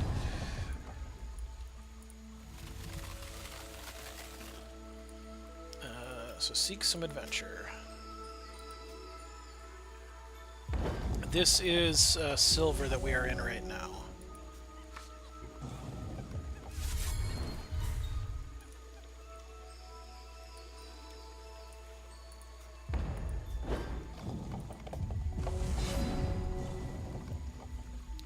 Alright, Arcane Alacrity was a decent hit. When you play an action, gain a charge. So that will fuel more Swamp Butt gas action. Oh, I see. We're talking to Neomaster on testing.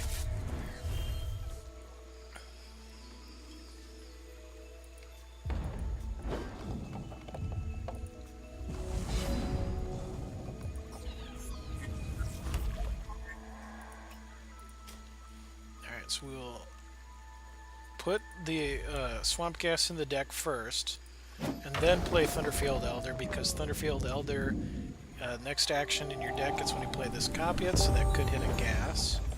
Although maybe we want it to be something better than a gas, but I think that's fine. I mean, 3 copies of Consult the Talon are in hand here.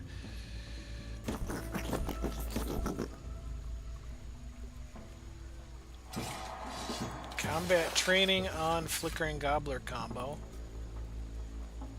Can't stop that. Gonna have to take 4. Or 5. That's 5.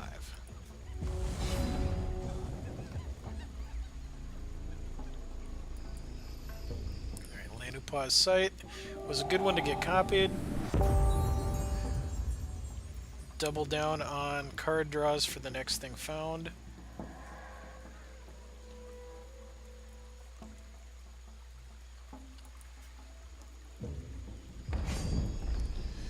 I'm going to swing in for 3 because I can't block anything that is in the air and flying.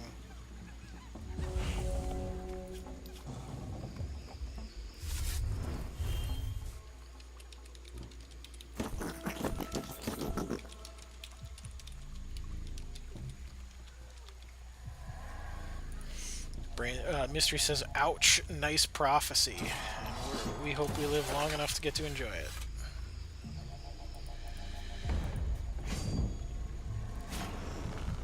Taking 7.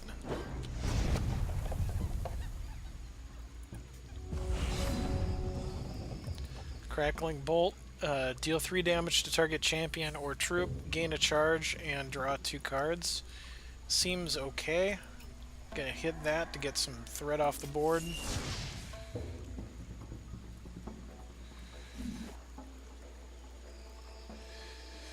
And this one also has the draw 2 cards on it, so I want to play that one. And seek some adventure.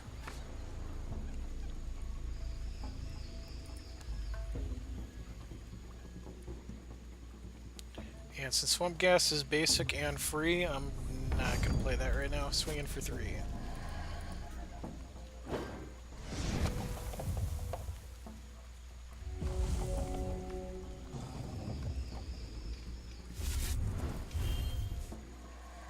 Gotta try to draw back into it before Gobbler kills.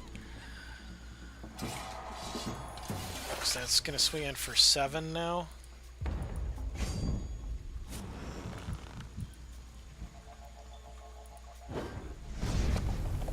So, the name of the game is Find an Answer for Gobbler or Be Dead. And it looks like Be Dead.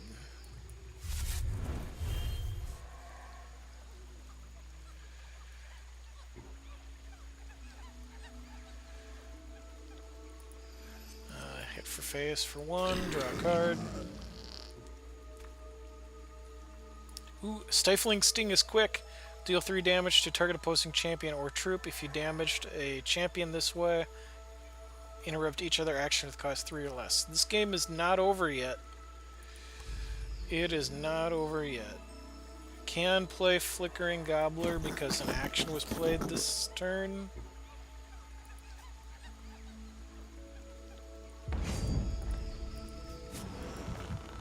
Swing in for 6 of my own.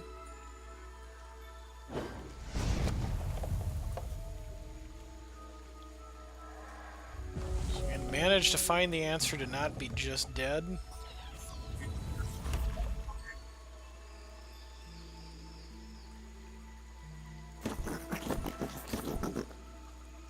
Okay, we'll let that resolve. See if any other cards are going to get applied to it or not.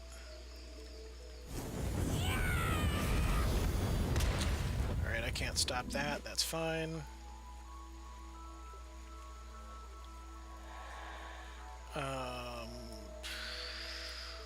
Can't stop that, that's fine. I kind of have to let that happen.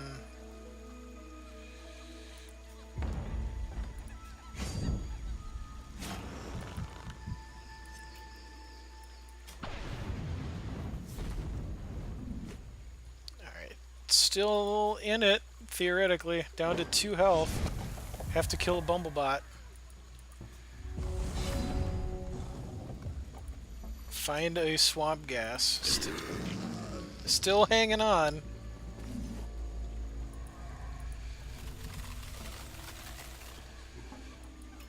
Seek Adventure.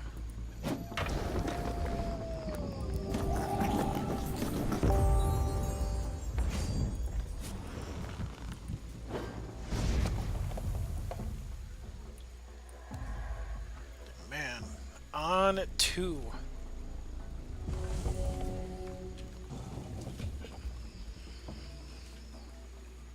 Three Consult the Talons in hand that have never been used. So a burn and we're dead. A crackling bolt to the face, we're dead.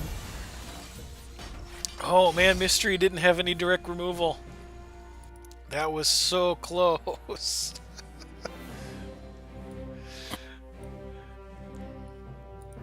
Dungeon Master got some lucky top decks there.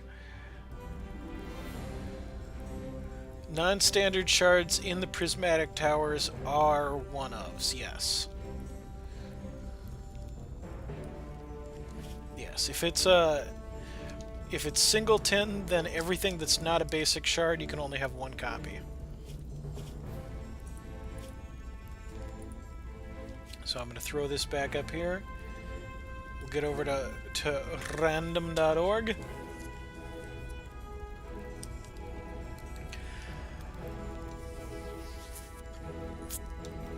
B. Warner had 2 Consult the Talons in hand. I had 3 Consult the Talon in hand the entire game that I was feeling too pressured to try to actually use, and then I got the fortunate prophecy triggers to keep finding more stuff.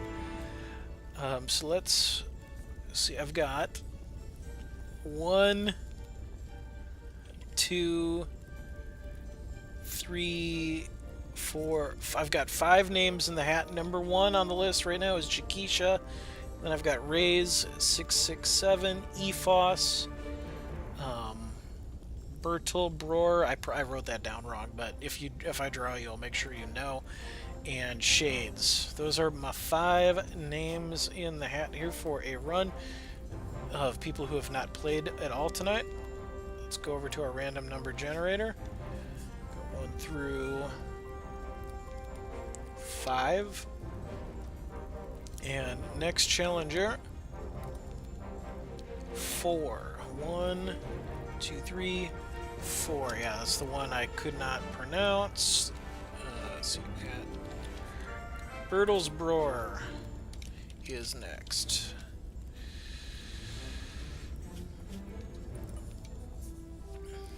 Make sure I counted right. Jakisha Rays is 2. Ephos was 3. Yes, Bertels Bror was 4.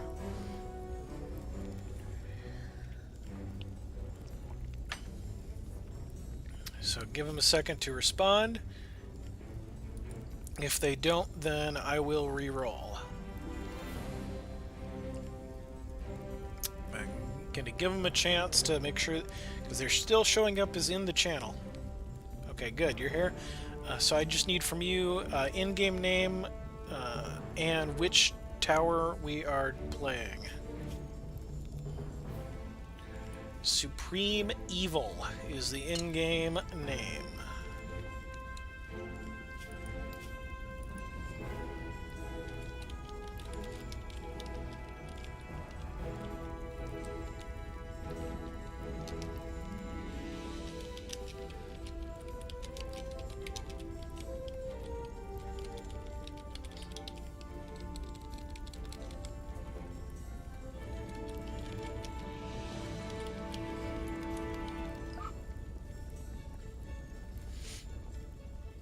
Sent you a whisper.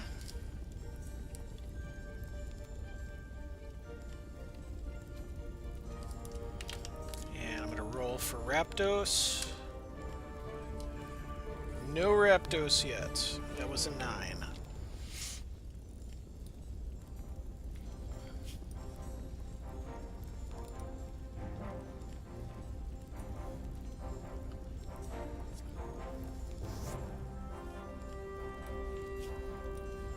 So just waiting on a reply from Supreme Evil on which tower we are playing.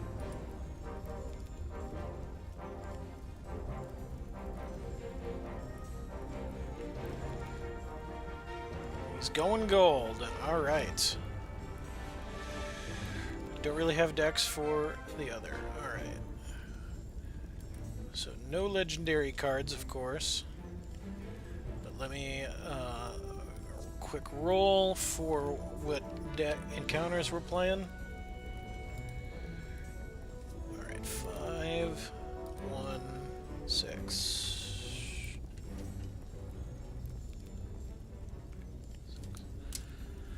Alright, and send me a challenge when you're ready.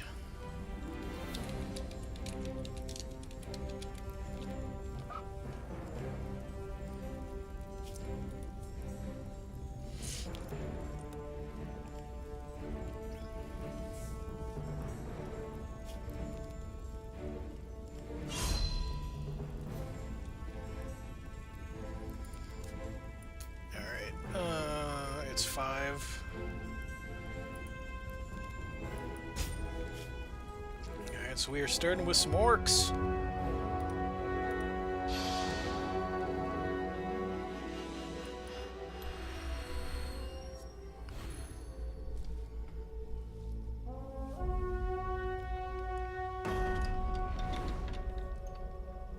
Supreme Evil goes way back, rolling the alpha player sleeves. Alright, this is kind of bad, but I'm keeping this.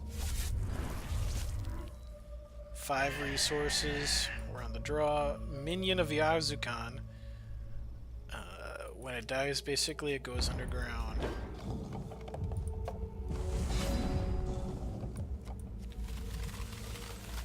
Alright, Fate Weaving for non-resource. We got plenty of resources right now. Thank you very much.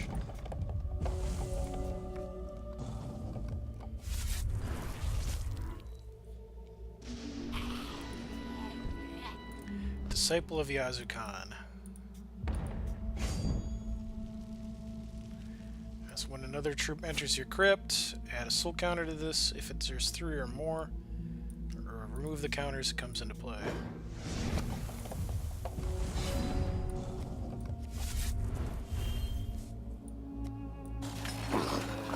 Your Zani Bloodfist.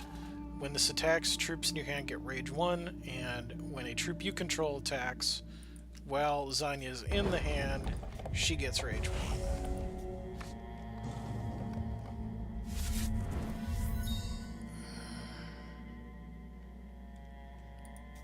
So I had a little bit of a dizzy spell there.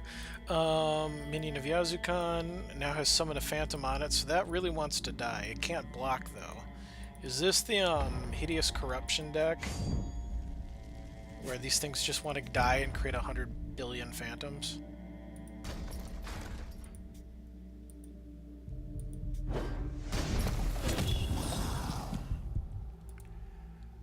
Sacrifice another troop. This becomes 5/5 for a turn. Ruh-roh.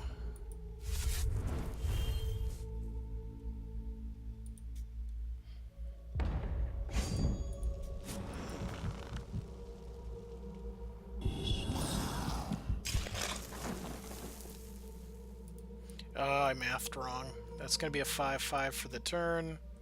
That can block that. This won't stop it. That only makes it become a 4. Yeah, Dungeon Master made a mistake.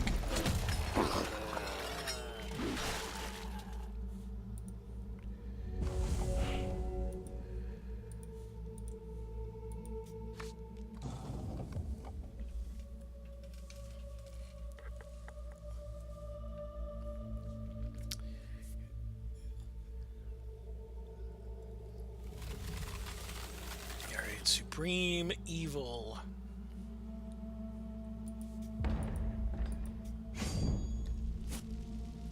Swings in with everything. I'm gonna let it happen. Although that could have been a 5. Not sacrificing a fan. And there's a lackey.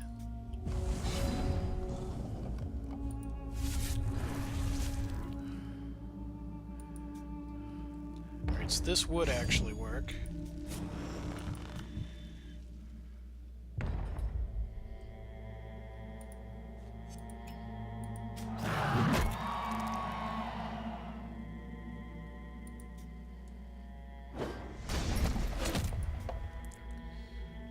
That doesn't do a whole lot for us. The minion of Yazukan comes back.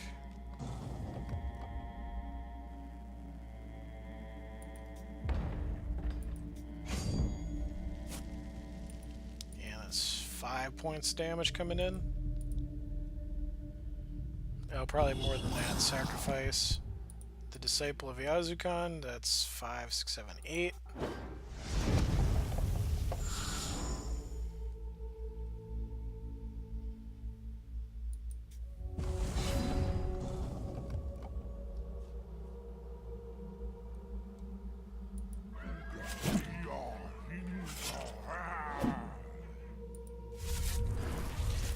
Pick Gladiator's Gem, but this can't be blocked by troops that have power less than 5, basically, right now.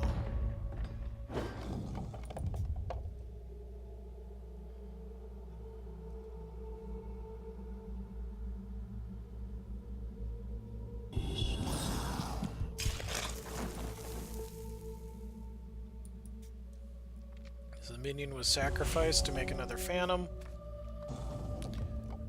So these two could trade if that swings in.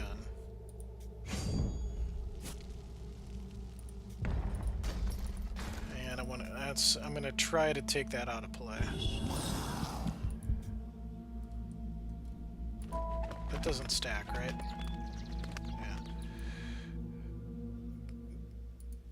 Yeah. Is Diamond's Favor gonna make me lose this?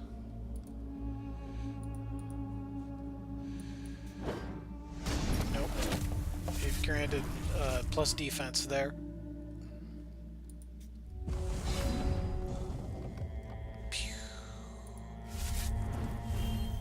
Alright, so pretty dead.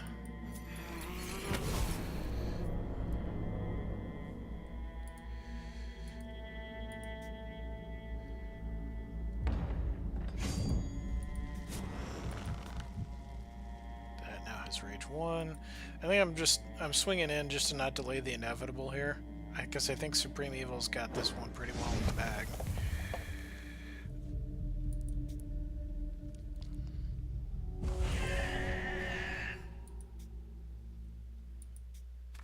That keeps getting +1 every time it goes. Okay. So that would be a block to prevent 5. Still would take 1, 4, would still take 5 and be dead in 2 turns.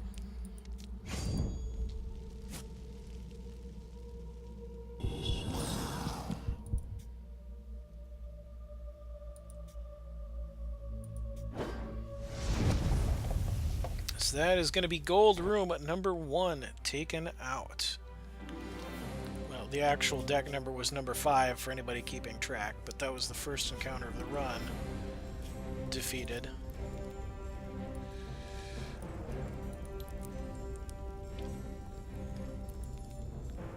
Alright.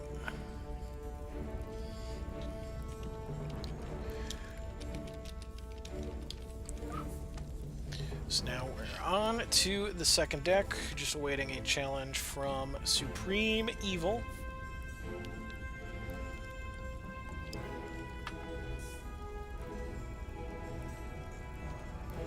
We will get started with the second encounter of the dungeon.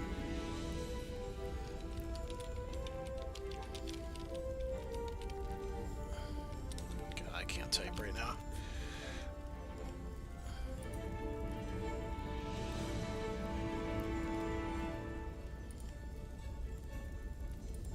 Here, let me see if I can. Okay, weird. So when I try to send a challenge, it says error, cannot do this from here.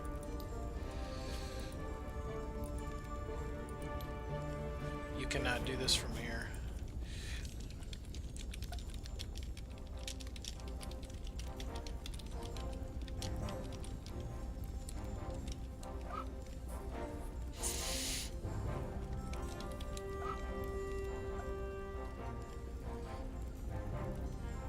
Supreme Evil's gonna try relogging, and if this doesn't work, I will try to do the same and see if hopefully that fixes the issue.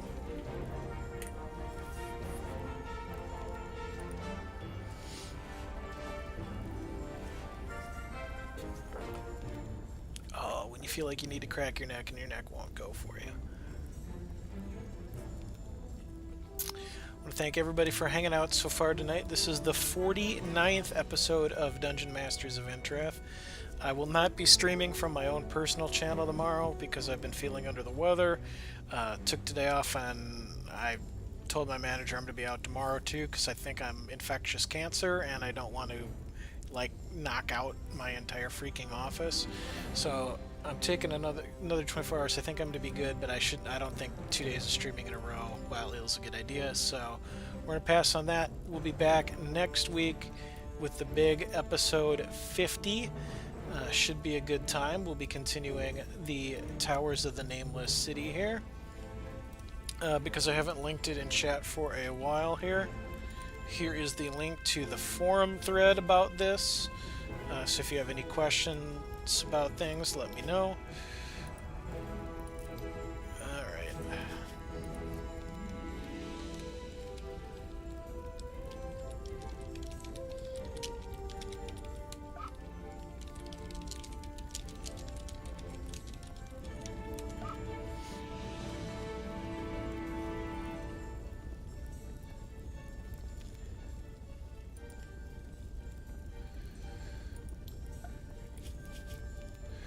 Alright. So now I am going to try relogging because for some reason we can't challenge each other.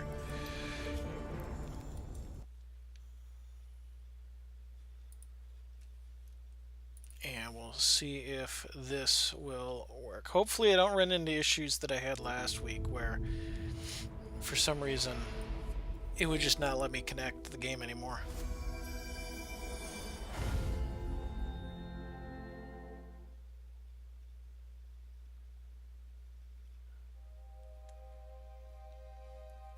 Alright, so I see a loading bar. I don't see any error screens here, so that's good.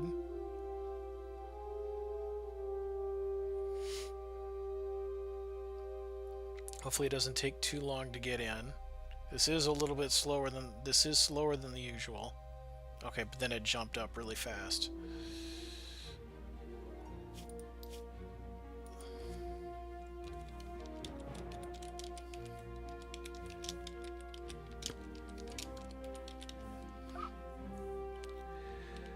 Oh, but did I short-term memory loss your in-game name? Oh, yeah, no, because we're fighting Supreme Evil. Like I said, my brain today is not so great.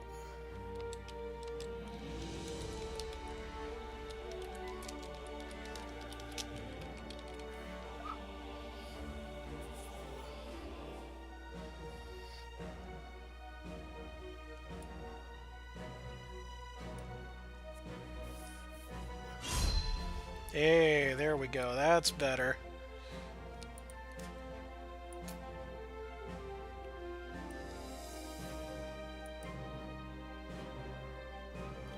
Make sure that's the correct deck. All right. So number 1 for gold, the Fear of Fire. Pyrophobia up in the house.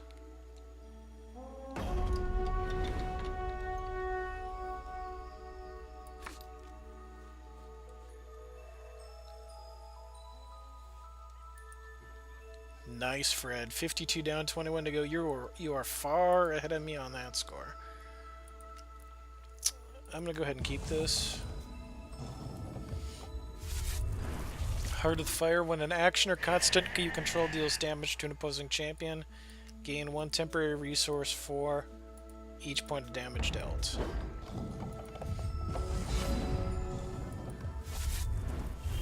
So we want to get Heart of Fire down, and then our actions make more resources that we can use to play even more actions. And Candlelight deals 6 damage to target champion or troop. Your other actions in all zones get Illuminate 1.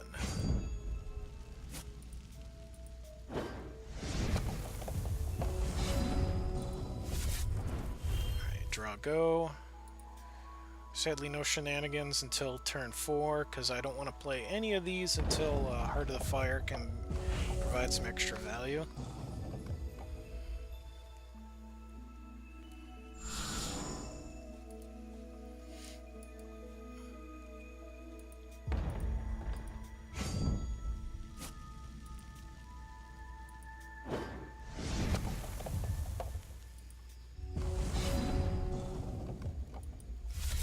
Mindpire, when an opposing champion draws a card, this deals 1 damage to them. Let's go Heart of the Fire first. Not a whole lot of damage swinging away, so this gradual build of Fiery Pain is still feeling okay.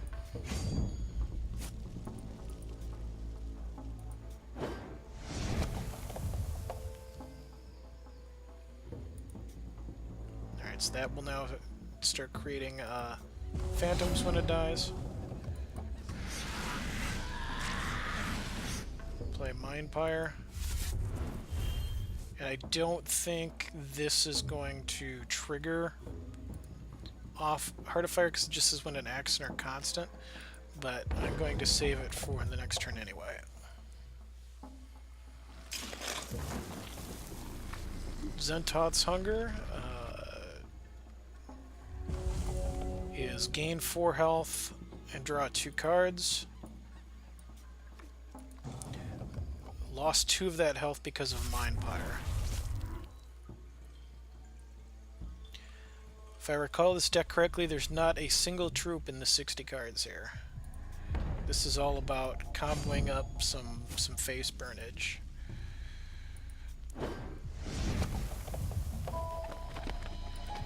Diamonds, each opposing champion probably has to sacrifice a constant here. I'll sacrifice the Mindpire because the Heart of Fire is pretty essential. Hop Hero Samurai.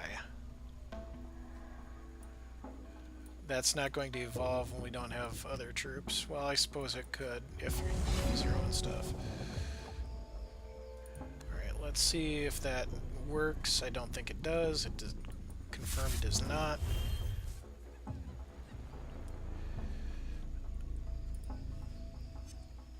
This only works on champions, right?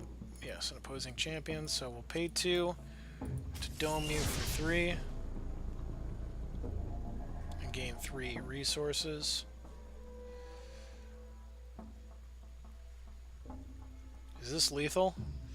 I think this is lethal because Candlelight will hit for 6.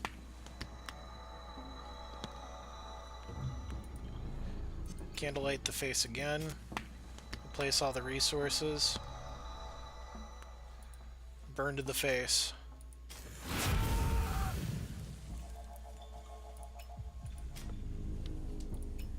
We went pure evil on pure evil. Heart of the Fire, no troops, no problem.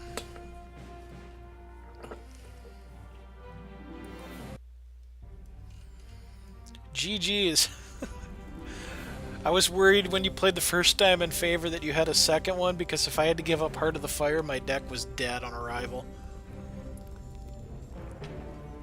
Yeah, that Heart of the Fire is the linchpin of that deck. You take it out and it's going to be hard to do much.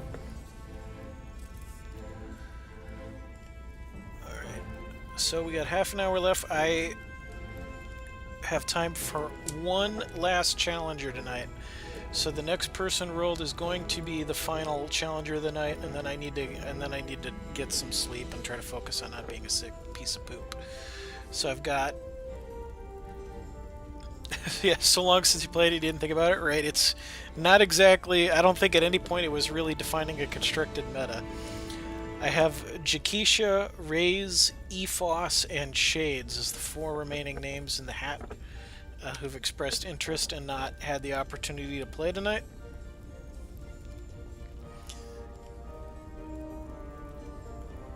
Okay, Jakisha says, don't count me, so I will strike Jakisha from the list. Then Rays would be 1, Ephos would be 2, and Shades would be 3. So that's how we will do it. I will give it just a second here to see if anybody else does a last minute, hey, I want to play, hey. Otherwise, I will roll from amongst those 3, and we will have our final challenger of the night.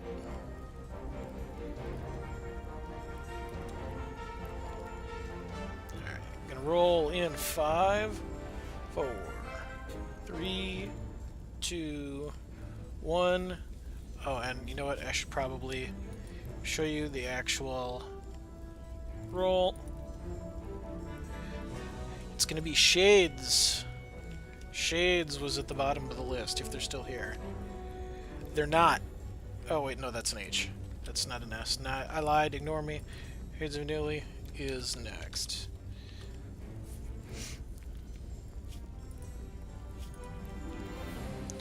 So just need them to verify they're here, give them a minute, otherwise I would re-roll between Ephos and Rays.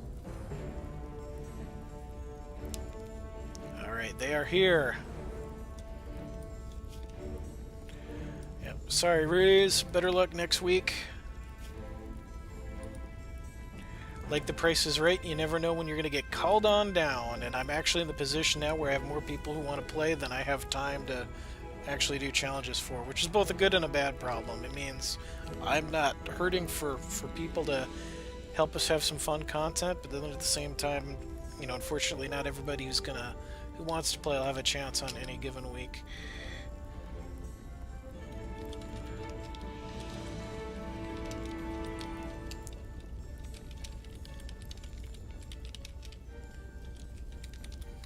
Oh, and I should pull this back up. Which tower are we playing?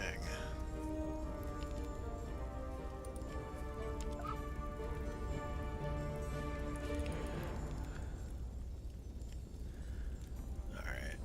Okay, I didn't.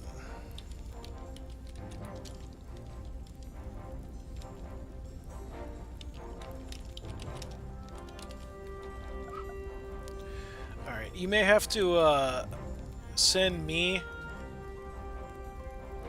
a whisper, because I'm screwing up your name. Let me see if I can copy that symbol.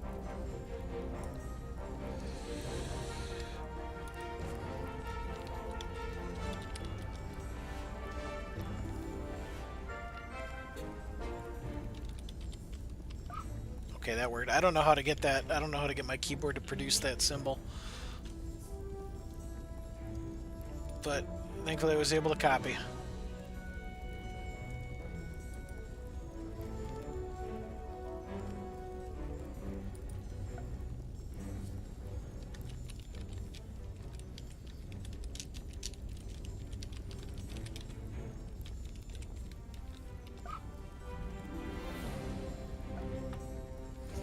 Alright, challenging the gold tower, y'all.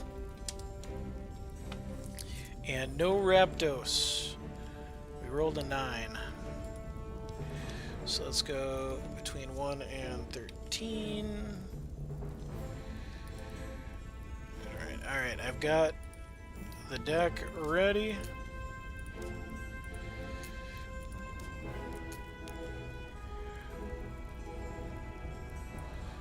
Oh, this is a favorite of mine. I'm attached to this one. I'm so glad I get to play this one tonight.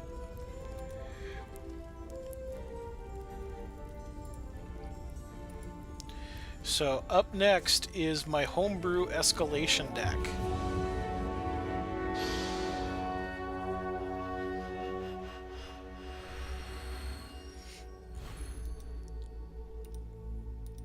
Take these down.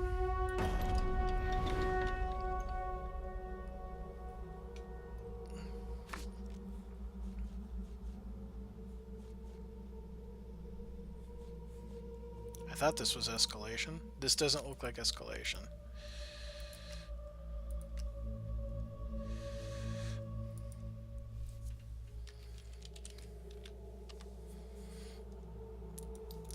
we'll keep this.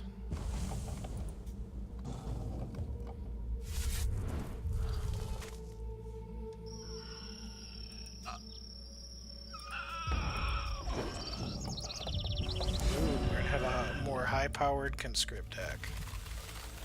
Alright, I'm gonna roll for a non-resource because I already got 4 resources in hand.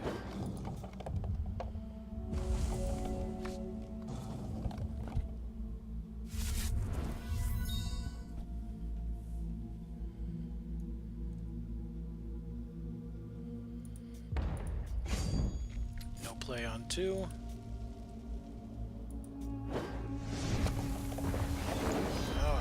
Post-combat, the Blessed Scout.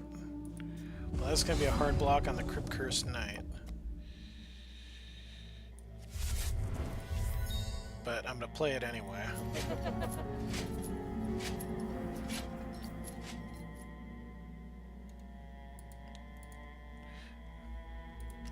And not swinging in. Passing turn. So when this deals combat damage to your champion, it creates another copy of itself and goes into the hand. It had speed, so it could have attacked.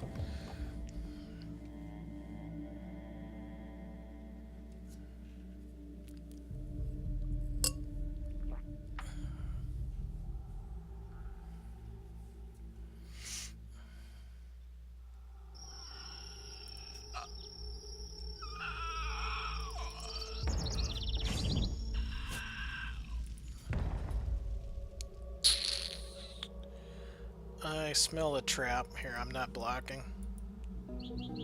Yep, because there's the pump. So that would have just been no value.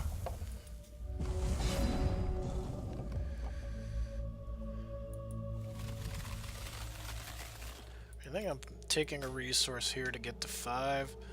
And I'm going to decree a banishing to get the conscription on his stick off the table.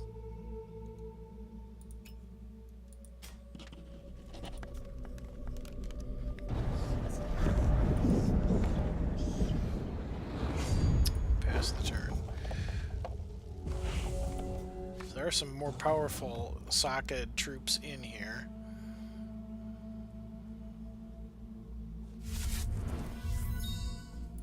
Nefarious Corruptor, deploy. Target opposing troop gets at the start of your turn. This deals 2 damage to you. Revenant Soul Speaker, put a random troop from your crypt into your hand, and it will get +2 defense.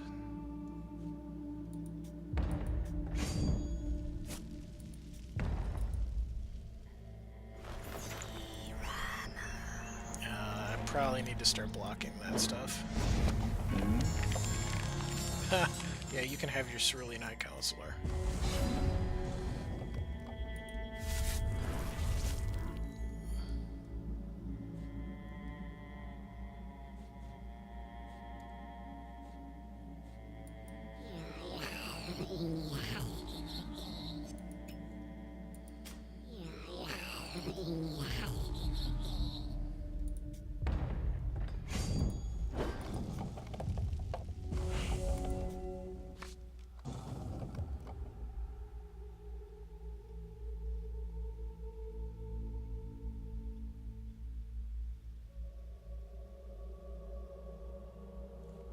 Alright, a 3/4, 3/4, 2/3. I'm going to say Zion. I'm not sure what that symbol actually is because I thought it was just like a 0 with a, or something. It's not.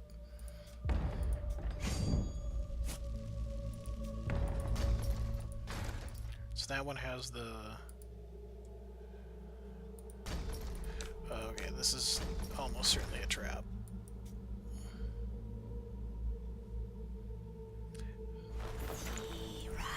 Yeah, that would have worked. I should have blocked that though, so I'm not taking so much damage.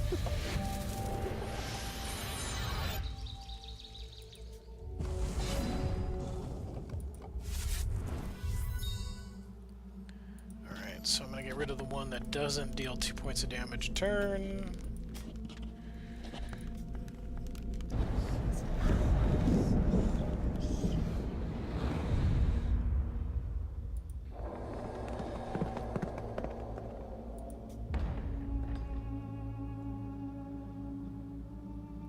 Now I'm basically in, like, must chump everything mode.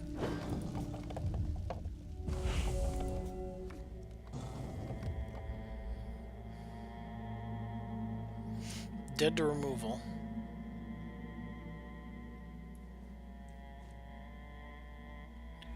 Four cards in hand.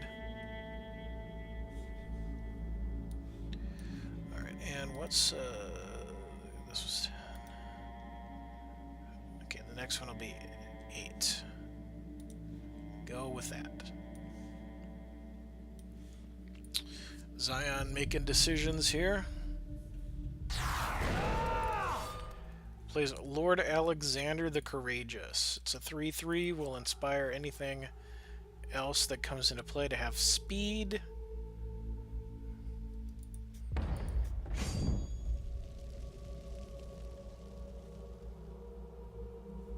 Swinging with one or both. No swings. I'm okay with that.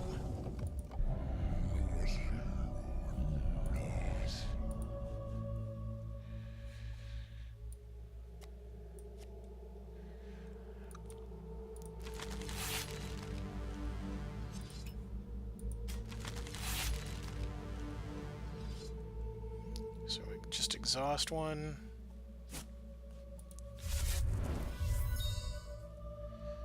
I'm gonna get back the Nefarious Corruptor.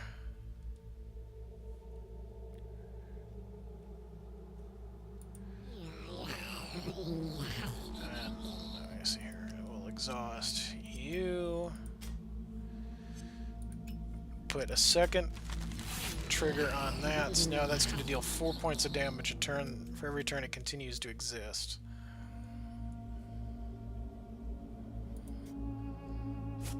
And that is our backdoor.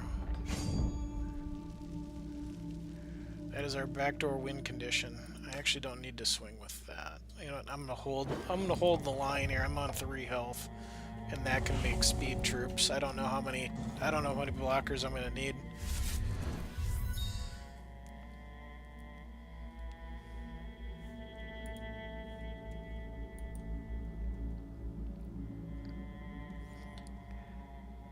Zion has the charges to bring something back, but only the Cerulean High Counselor in the crypt, and probably don't want to bring that back.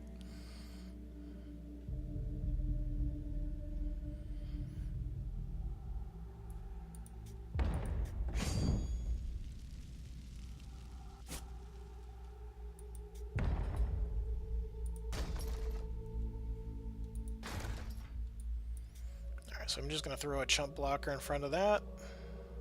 I don't actually want to kill it, because it's 4 points of damage a turn for me right now.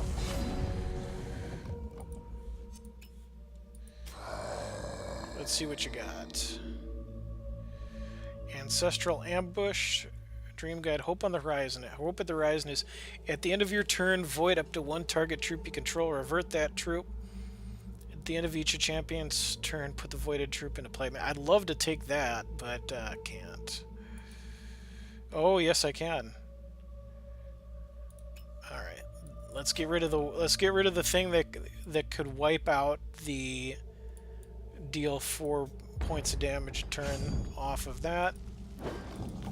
Now I'm just going the backdoor win condition of a Nefarious Corruptor.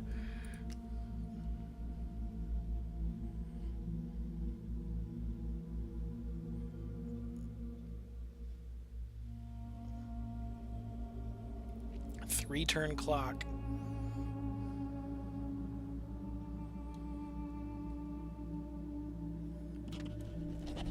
Decree of Banishing. Just going to get rid of the Soul Speaker Revenant.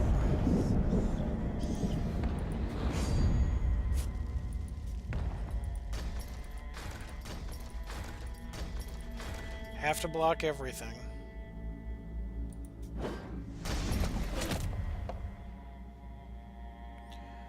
That was not a bad decision, because now I have to get removal or a troop. Or dead. Oh, bring that back, and that's well played. because it's basically death. I can only block one.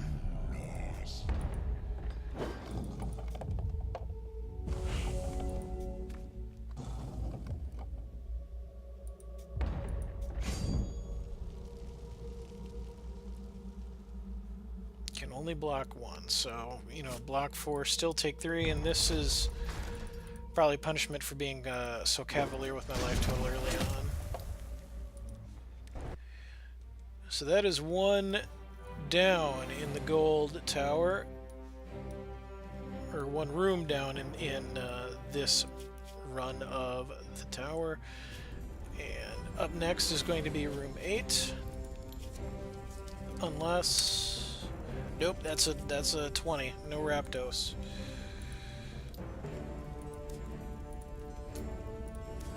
Oh, gold 10 says sockets. I can read. Gold 8 is transformation. Round 2.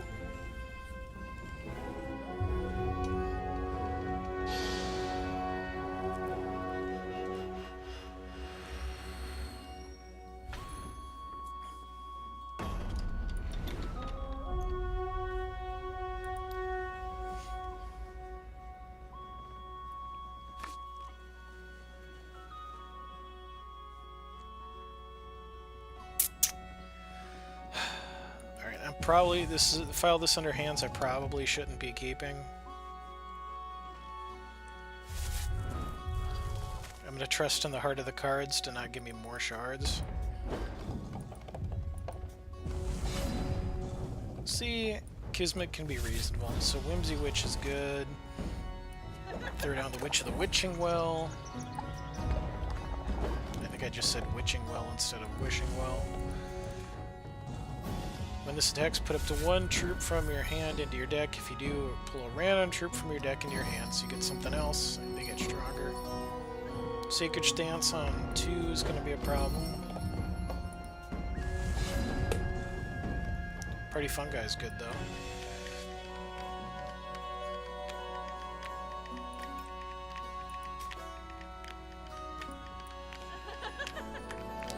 So I think I'm actually going to decline to use this power because I want to keep the fungi.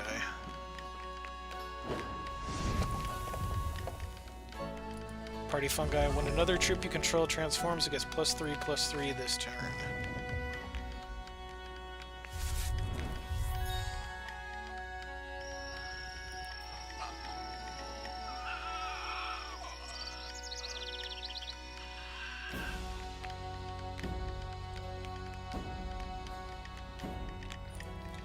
Outcast, when you conscript, that gets bigger. 2 resources left.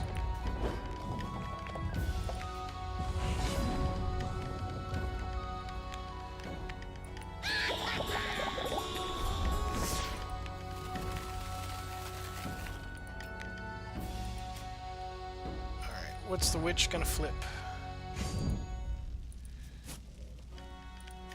Which becomes a 6/6 Night Sky Stargazer.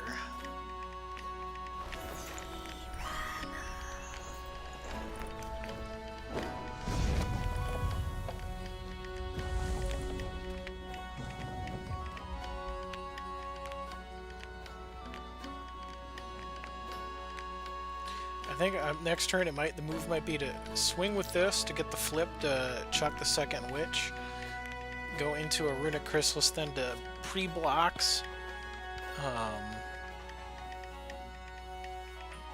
turned it into a flying 7/7. I think that works.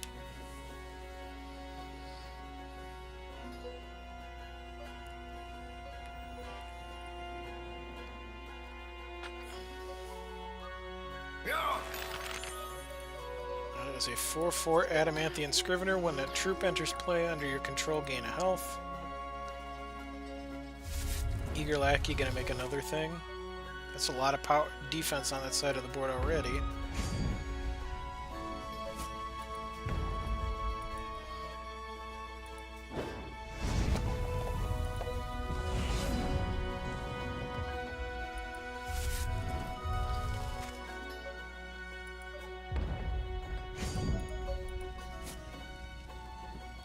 was an unfortunate turn of events.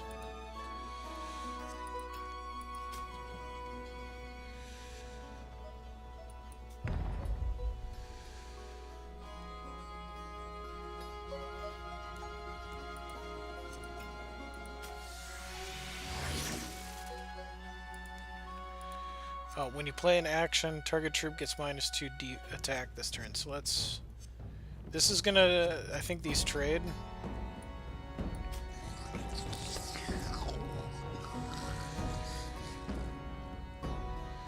And both of those troops are gonna get taken out. Throw down a second party fungi. So now transforming things are gonna get +6/+6! They're gonna be huge!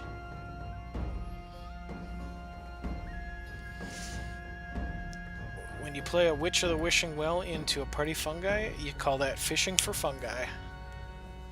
Every bit as gross as it sounds.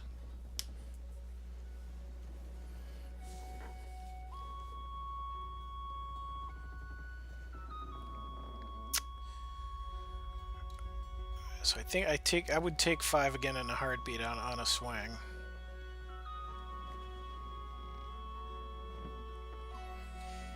Removal could be tough, but we'll have to see what Zion has here. He's gonna bring back the Eager Lackey.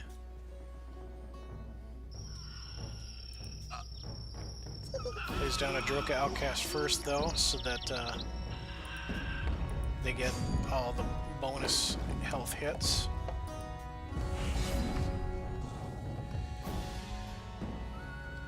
That is a quick troop.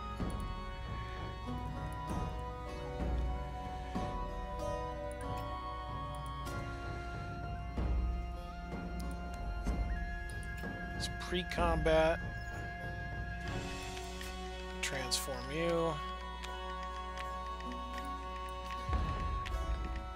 And now transform. Swing with you. No! Oh my god, the misclick. I was supposed to swing in with the Merry Butterfly. Oh, the misclick.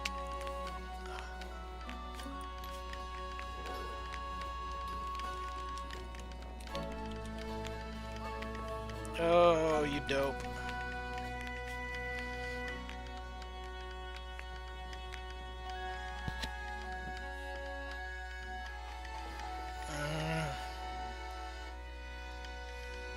Those are the moves you make when your head's not completely screwed on. Dungeon Master 100% played like an AI right there.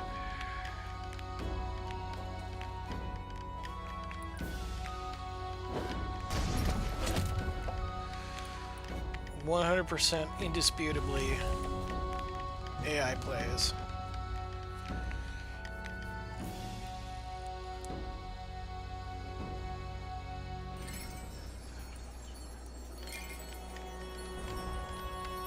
So this is going to hit a 5-drop. Oh, there's a hit. Gets 2 troops for that, and this one makes more.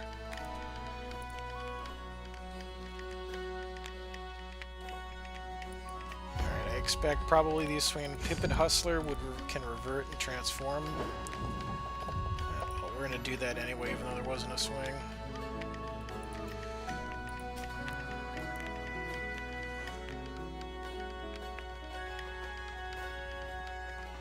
That one out of here. Turned it into a polyberry pouch.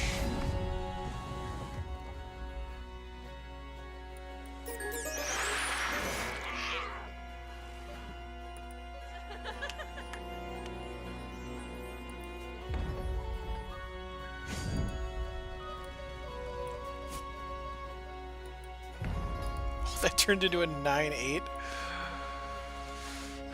With speed, but that was after combat, so can't swing with it this turn.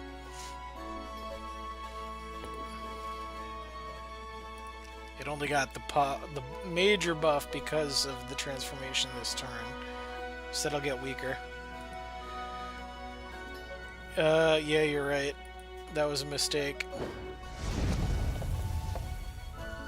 Dungeon Master's supremely tired and sick, guys, so you're going to see more punts per hour tonight than is typical for me. And my typical count's pretty decent.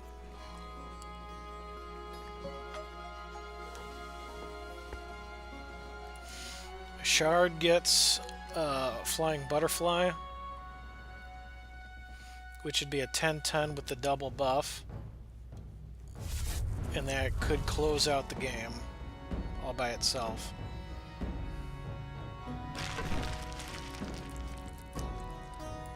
Turn that into a 2-5. Not an impactful change.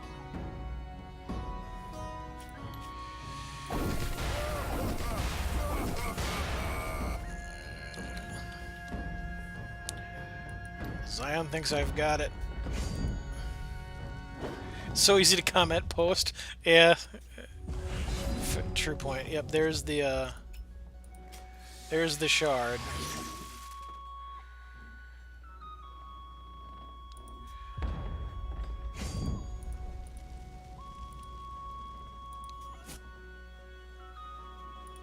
So that's flying 3-2, that's 10-10, and then we got Alwyn and... So transformation trumps conscript that go around.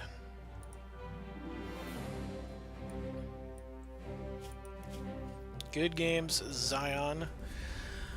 So yeah, that's gonna do it for me tonight. Hope you all enjoyed the debut night of the... Oops, I don't want to have the map. The debut evening of the Towers of the Nameless City. We'll be working on this for a while. It was my intention that this deck would last, or this dungeon would last quite some time. Congratulations to our two winners tonight, Manifesto and Neomaster. There is the forum thread one more time with all the rules in print. If you have any questions about the dungeon, if you have any constructive feedback on things that maybe could be tweaked to make the dungeon even better, I'm open to suggestions. That are going to try to help things improve. If it's just Dungeon Master sucks, well, that doesn't do anybody any good. But if you have any ideas on how to help make things better, always happy to listen to that. I will get prizes out here to Manifesto and Neomaster in the very near future. I might actually stay up a few more minutes to get that done tonight. We will start. We will carry on with things next week, and there is lore going on with all of these guys, and there's some of that stuff, but it's kind of hard for me to really get into the DM mode when my head is only slightly screwed on straight. But Jakeisha, if I choose for them though, then people have to have decks ready for all the dungeons. If I let people choose, then they can, run with a announce what the dungeon is running. I see. You're saying, all right, next Tuesday we're running the Silver Tower. Next Tuesday we're doing Prismatic Gold only. That's something I'll keep that in mind. I think for now, I probably would want to let people choose. But as the dungeon goes on, if it's like if it becomes incredibly lopsided, like the Silver Tower is on floor 40 and everybody else is in the first 10, if things are getting lopsided, then I probably would do something like that to say, all right, we need to balance these out a little bit. Let's focus our attention on particular towers. I'll keep that in mind. But yeah, for now, folks, I'm out. We'll catch you all again next Tuesday. Stream goes live at 6 p.m. Pacific. Thank you, and have a good night.